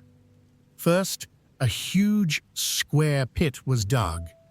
Then the king's body was covered in wax and filled with spices, herbs, and sewn back up. The Scythians in the royal house grieved by cutting their ears, shaving their heads, slashing their arms and foreheads, mutilating their noses, and piercing their left hands with arrows. As they moved the king's body on a wagon across different tribes, every member of each tribe was expected to show their grief in the same manner as the royal Scythians. Eventually, the king's corpse was laid in a grave on a pallet. Spears were placed on both sides, and a roof was constructed using wooden planks and rush matting. The remaining space within the grave was often filled with members of the king's court that had all been throttled to death. A concubine, wine server, cook, groom, steward, messenger, horses, and various possessions. The only items that weren't buried with the dead king were his silver and bronze. After this, the grave was covered with a massive mound of music sand. While Herodotus was in Kiev, the Chians gave him an account of how they had defeated the Persians without waging war against them. They were unbeatable. They spoke of how in 513 BC, 26 years before Herodotus's birth, Darius launched a campaign against the Scythians. When Darius reached the Danube, a massive river in southeastern Europe, he found a bridge waiting for him. The Ionian Greeks, allies of Persia at the time, had built it specifically for his campaign. When Darius and his Persian army cross into what is now Romania, he ordered for the bridge to be destroyed. But one of the Ionian Greeks in his army was bold enough to suggest he shouldn't, in case they had to retreat. Thankfully, Darius agreed and ordered the Ionian Greeks to wait by the bridge for 60 days. Before launching his attack on the Scythians, Darius sent an envoy to the Scythians demanding their surrender. They declined his demand. Instead, they united their tribes and formed 3 armies. However, instead of confronting the Persians in battle, the Scythians engaged in a half-hearted guerrilla warfare, evaded the Persian army, and lured them deeper into Scythian territory. Every time the Persians came close, the Scythians would switch routes and take them on another wild goose chase to nowhere. Over time, it became clear that the Scythians had no intention of fighting the Persians, and it was frustrating for Darius because there were no buildings within the Scythian territory to destroy, no cities to sack, and no spoils to forage as supplies for his troops. They were running out of resources. When they reached the Orus, modern-day Volga River, Darius set up camp and sent a strongly worded message to Edanthusus, king of the Scythians. What is this extraordinary behavior? Why do you keep on running away when you could do something different? For instance, if you think you have the ability to resist my power, then stop this aimless wandering. Stay in one place and fight. But if you recognize that you are weaker than me, you can still stop running. Come and discuss terms with me instead, acknowledging me as your master with gifts of earth and water. By earth and water, Darius meant that they should surrender. But Adonis responded that he had no plans to surrender, and he was also not interested in fighting either. And the reason was because he had no buildings, no cities, and no farmlands to lose.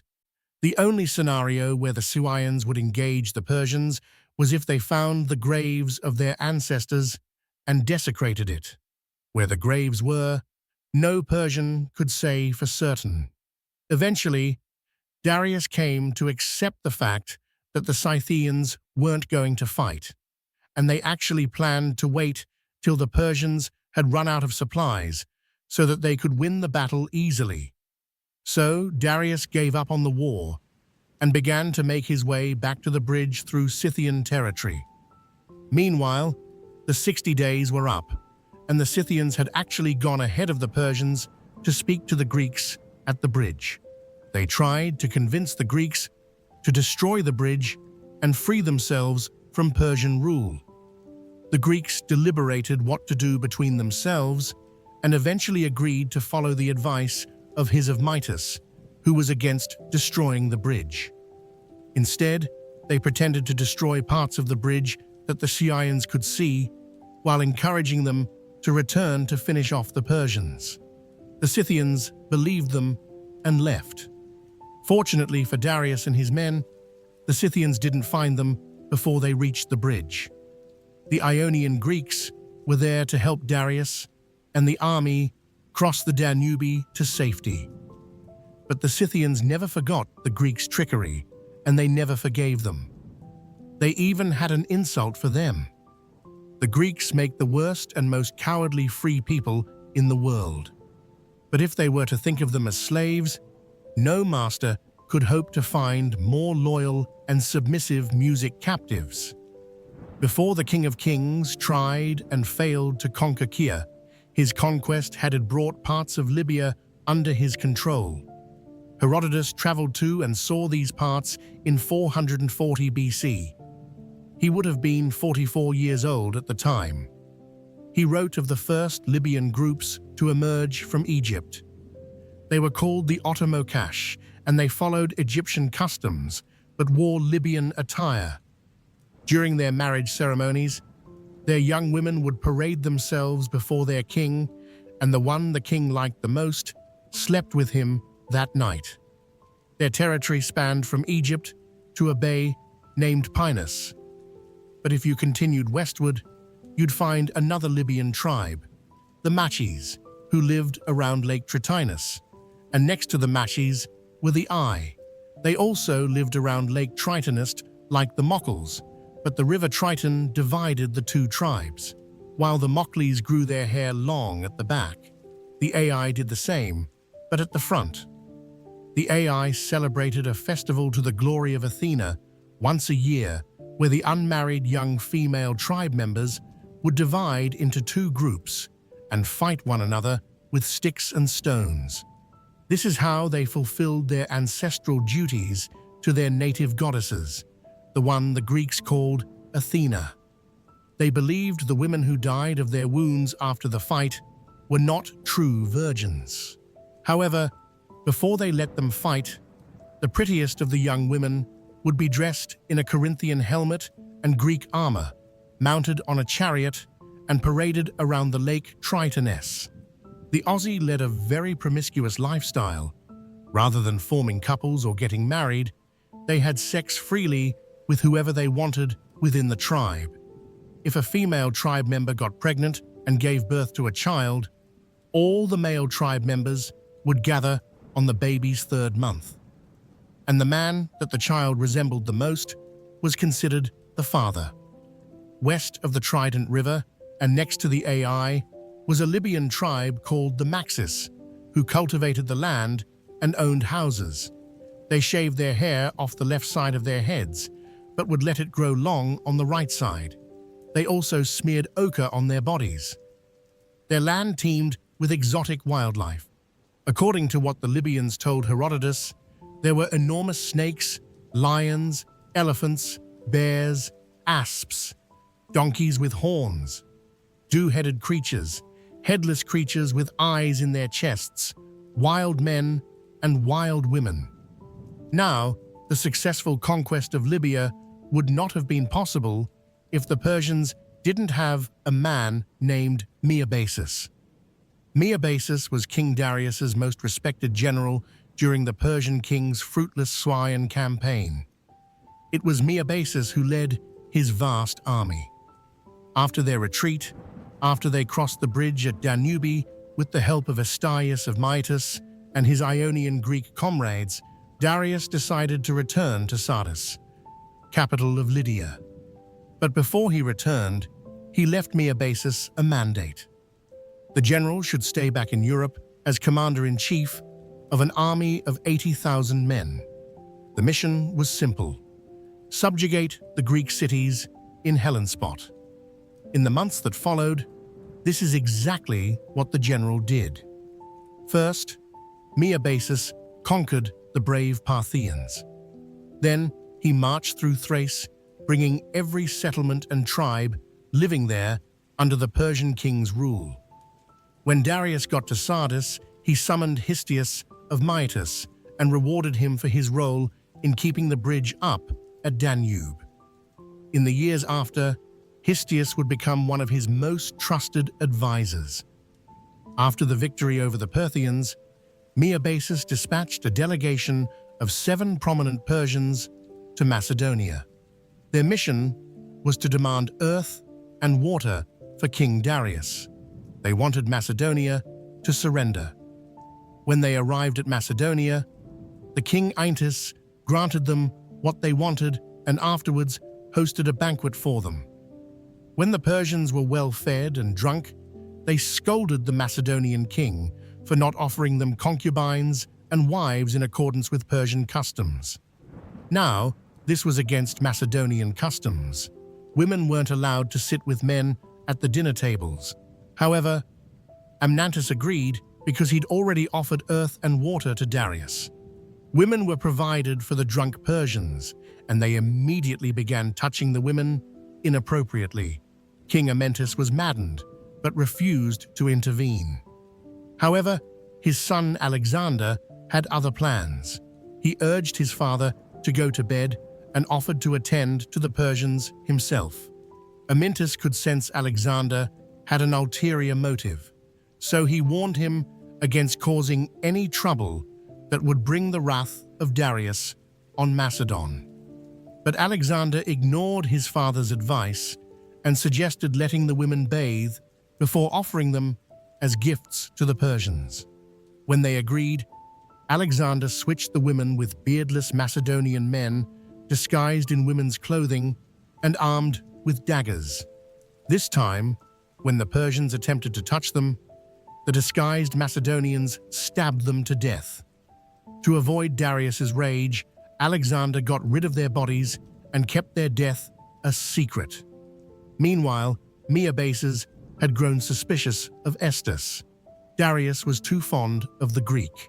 The Persian king had given the Thracian land of Mycerinus to him as a gift, and now Histius had begun fortifying it.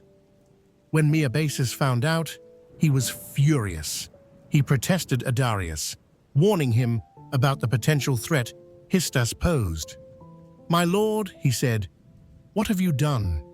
You've allowed a Greek, and a cunning and clever Greek at that, to found a settlement in Thrace, where there is a limitless supply of timber for shipbuilding, where there are plenty of spars for oars. I think you should put an end to Histius's enterprise now if you want to avoid being embroiled in a war in your own territory." Darius saw a reason in Miobasus's suspicions, and even though he trusted Histius deeply, he summoned the Greek tyrant to his court, ordering him to stay. Histius wasn't pleased with this arrangement, but he had no choice. Music. Meanwhile, Histius's home, Miletus, was ruled by his son-in-law, Aristo, in his absence. Now, Aristochorus was a little ambitious. His ambition found opportunity when he was approached by some Naxians who were trying to reclaim their island, Knos. Knos was one of many islands on the South Aegean that weren't under Persian rule. Aristosigor saw an opportunity for conquest, so he approached Darius's half-brother, the Artrenus, who was the head of their district.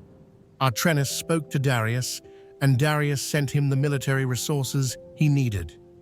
But the conquest turned out to be a failure. After 3 months of fighting, Aristo accepted defeat. Aristo was scared his failure would enrage Darius.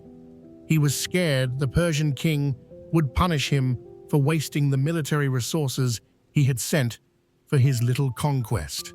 So Aristo decided to protect himself by launching an Ionian revolt against the Persian king. Or did he? Herodotus claimed to know another version of the origins of the Ionian revolt. In this account, Histiaeus, who had grown impatient with his new life in the king's court and longed to return home to rule his land, decided to send a trusted slave to Ionia with the word revolt tattooed on his scalp. When Aristoeus received the slave, he decided to act on the instructions of his father-in-law. Darius was enraged, but he didn't suspect Histiaeus was behind the revolt. So when Histiaeus came to the King of Kings, offering to return to Myus to squash the revolt, Darius obliged. And so Histiaeus made his way to his comrades. Meanwhile, Aristo began searching for allies that would help in his revolt against Darius and his Persian forces. He needed help from the strongest Greek state. He needed Sparta. When the Ionians revolted against Persia, Clemenes was king of Sparta. But Clemenes should never have been king. The only reason he even existed was because his father, the Spartan king Anaxandritus, was forced to take a second wife when his first wife couldn't bear him a child. Unfortunately for Raxandritus, after he took that second wife and after she had conceived Cleomenes, his first wife got pregnant also and gave birth to a son, Dorius. After Dorius, his first wife got pregnant again with Leonidas, and immediately after that, Clemro. 4 sons in total from his first wife, a woman everyone had thought was barren. Now Dorius was the opposite of Cleomenes in character, intelligence, and strength. But none of that mattered because by law he was the second son. So when their father, Anaxandrus, died, the throne went to Cleomenes, the firstborn son. Darius refused this decision and refused to be ruled by Cleomenes. So he took some Spartans on an expedition to Libya, where he planned to find land and start his own colony of Spartans. On the way, Darius got into a war that he had no business fighting. Unfortunately, he died on the battlefield, and Clemens continued his reign as king of Sparta. So when Aristoeus arrived in Sparta, he begged Cleomenes to liberate his people, the Ionians, from slavery. He described the Persians as wealthy people who had lots of gold, silver, bronze, clothes, animals, and slaves. He also tried to convince Cleomenes that conquering Persia would bring more riches than his local disputes. Cleomenes listened and asked for 2 days to think before his decision. 2 days later, Clemens asked Aristoeus how far the Ionian coast was from his palace. When Aristochorus mentioned a 3-month journey, Cleomenes immediately ordered him to leave. The war was not worth the distance. Aristo was thrown out of Sparta. So he turned to Athens. At the time, Athens was the second strongest Greek state, second only to Sparta. Aristo repeated the same things he had told the Spartan king to the Athenian assembly. But this time, he was more desperate. He made so many promises that he eventually won the Athenians over, and they voted to send a fleet of 20 ships to help the Ionians in their revolt against the Persian army. As the Ionian revolt grew, so did her allies. Smyrna, Ephesus, and Byzantium all joined in attacking Persian garrisons in the region. In 498 BCE, a combined force of Ionian cities descended upon Sardis, capital of Lydia. It had been a stronghold of Persia ever since Cyrus deposed Cus.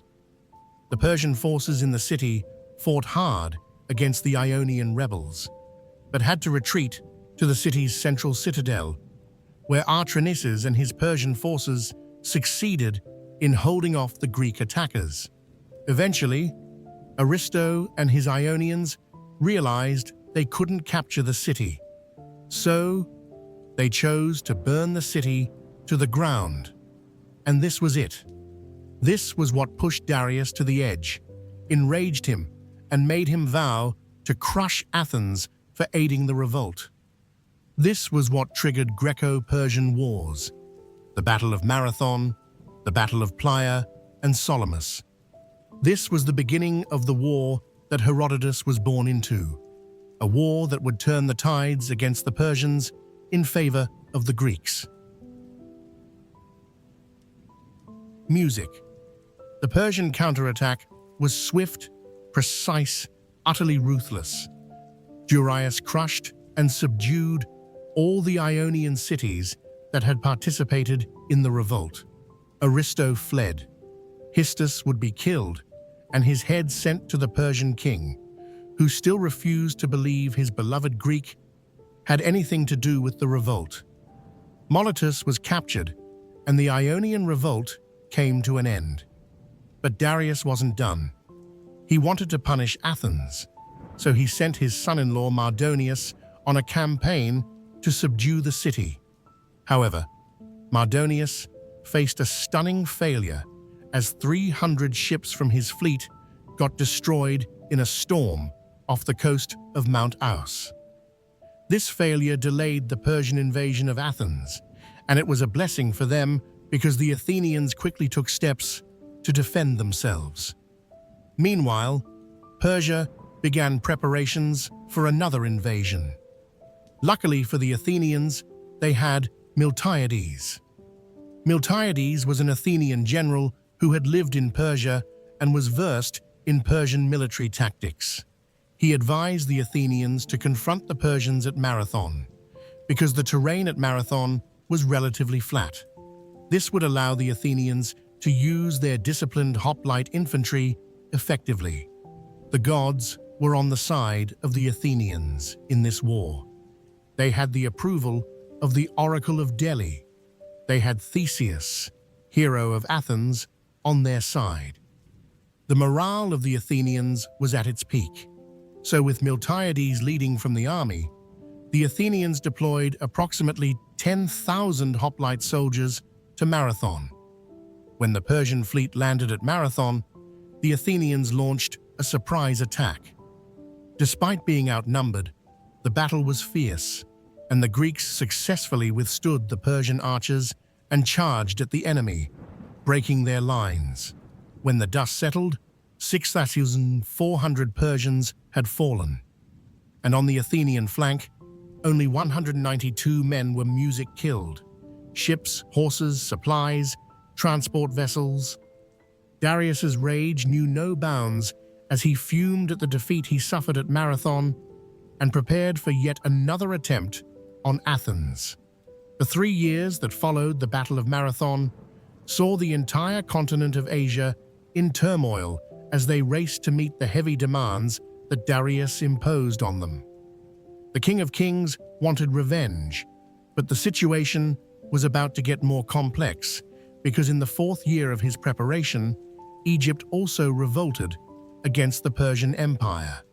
Earth and water was not enough. Now, Darius wanted blood and fire. But before he could get his revenge, in the middle of his preparations and a few months after the Egyptian revolt, Darius the Great died.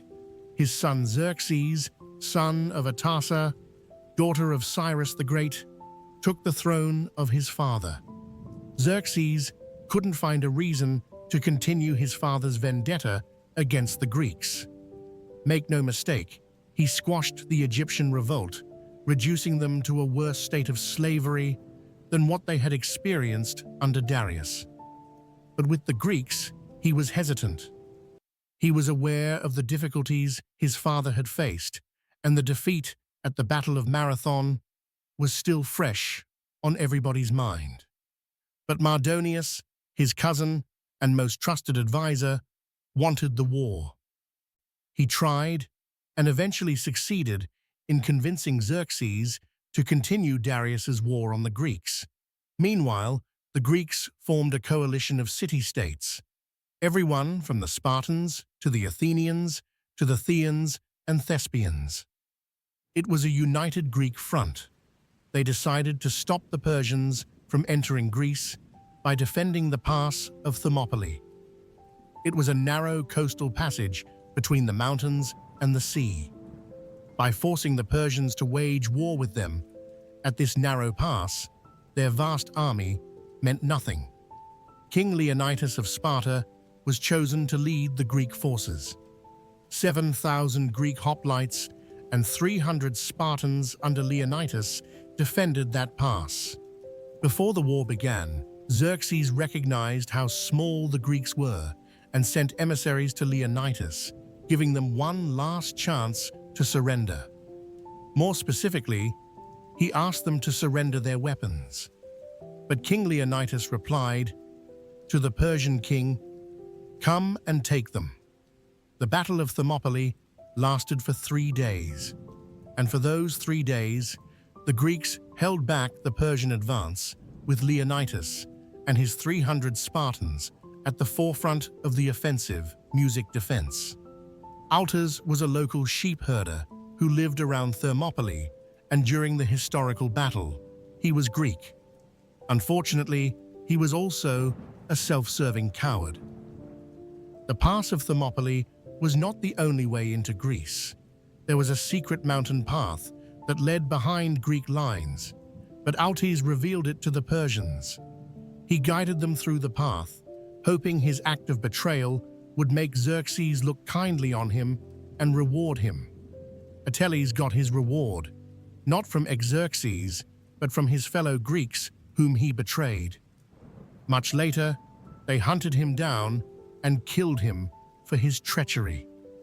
Using the mountain path, the Persians now surrounded the Greeks and the Spartans, flipping the odds of the battle in their favor. When Leonidas saw this, he ordered his Greek allies to retreat. Then, King Leonidas and his 300 Spartans fought one last battle fiercely till he and all 300 Spartans fell. The Greeks might have lost the Battle of Thermopylae, but their fierce resistance helped them buy valuable time to organize and prepare for future battles. And it also helped the morale of the Greeks, who had once again refused to offer earth and water to the King of Kings. While the Battle of Thermopylae was lost on land, the Greek fleet waxed with hope on the high seas.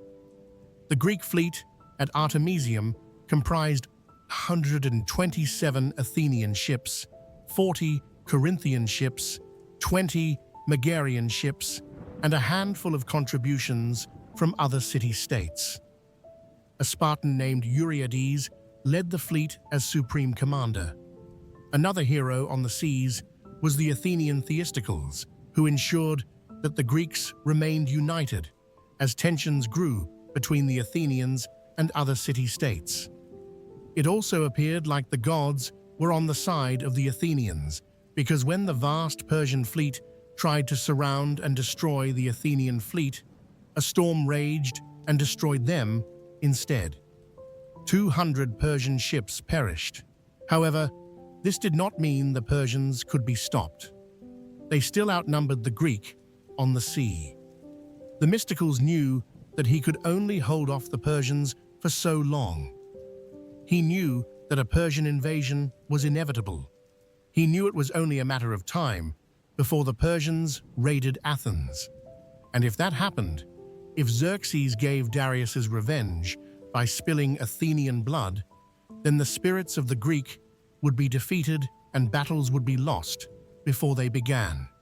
So he made a difficult decision.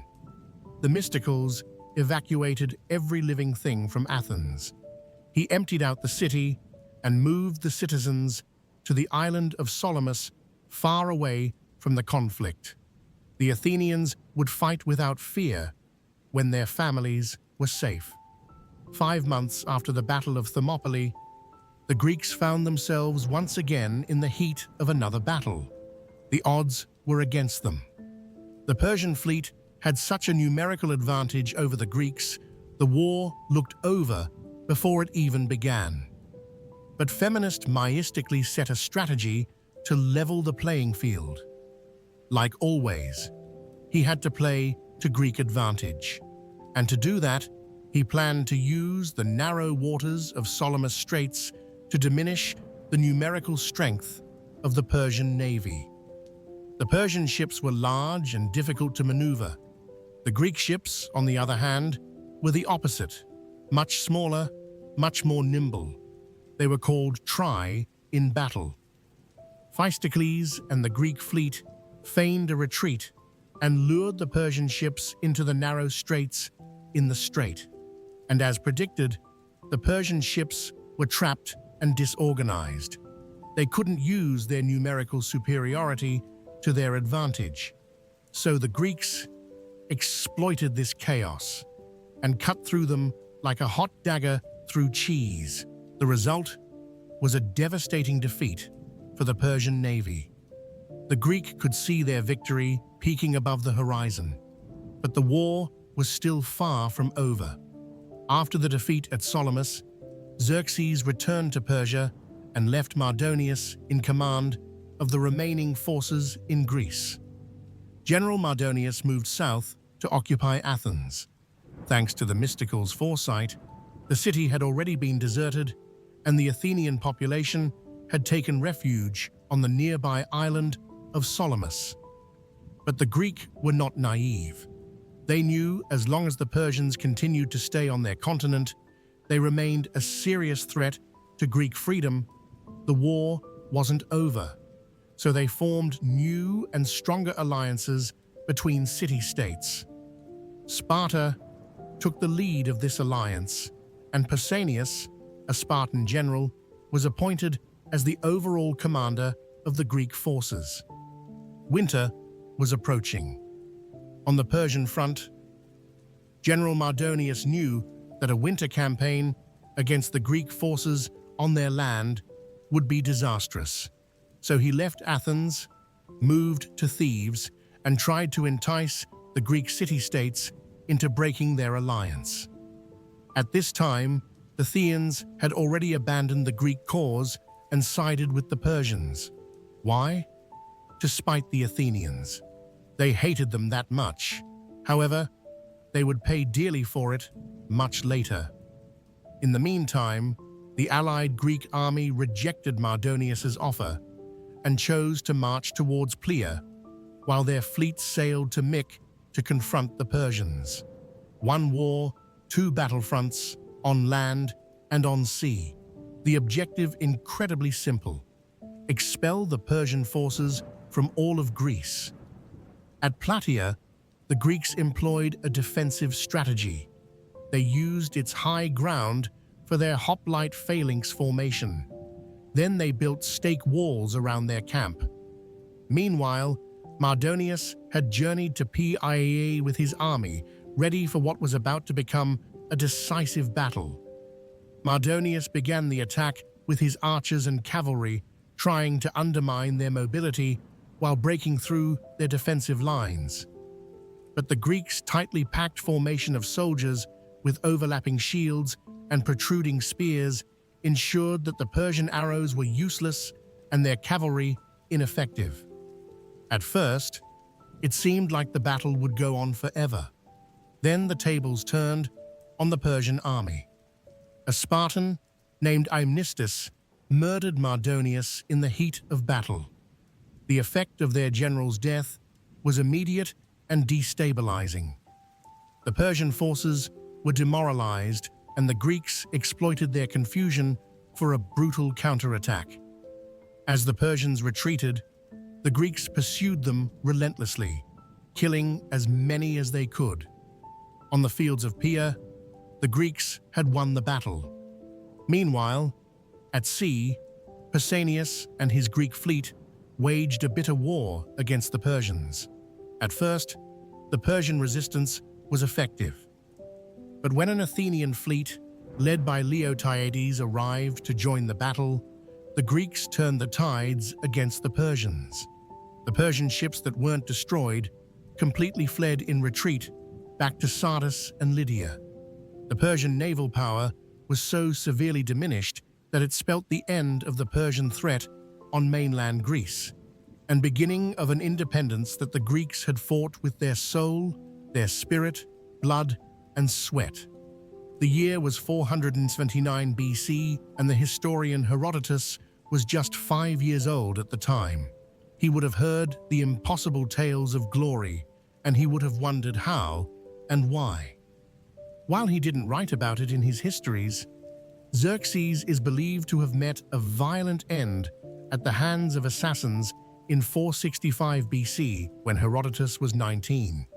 And as Herodotus grew older, traveled around the world, and recorded the stories, he would have his own moment against music tyranny. The year was 454 BCE. Herodotus was either at the end or the latter end of his travels. The stories, the people, the cultures, and the geography of the diverse people he had traveled allowed for a detailed map to be constructed. Herodotus would have been 30 years at this time, somewhere in the midst of his many travels. At the time, Lygdamus was the terrible tyrant of Hyrcanus's, the same tyrant that had killed Herodotus' uncle, squashing an uprising that saw Herodotus and his family exiled from their home. In 454 BCE, there was another uprising. This time, Herodotus joined the rebellion, bringing a permanent end to Lygdamus's tyranny. Around 450 BCE. And at the age of 34, Herodotus joined a group establishing a colony at Thurii, a Greek city in southern Italy. He spent his later years in Thurii working on his histories. Historians believe he also spent some time in Athens. If you existed during his time, you would have heard it from the mouth of the man himself as you stood in the midst of a Greek crowd in awe. It's also possible that if you lived in Olympia during the time Herodotus visited, you could have rubbed shoulders with the father of a young boy named Thucydides. Historians say that as Herodotus recited his work, Thucydides burst into tears, and Herodotus told the boy's father quite prophetically, "Your son's soul yearns for knowledge." Thucydides would grow up to become one of the most important historians of antiquity, whose rigorous and systematic approach was heavily inspired by the methodology and style of Herodotus. After Thucydides, thousands of historians have followed in his footsteps, looking up to Herodotus as the first true historian. Sometime between 425 and 413 BCE, CE Herodotus died, leaving behind a legacy that has endured beyond 2 millennia to this very moment.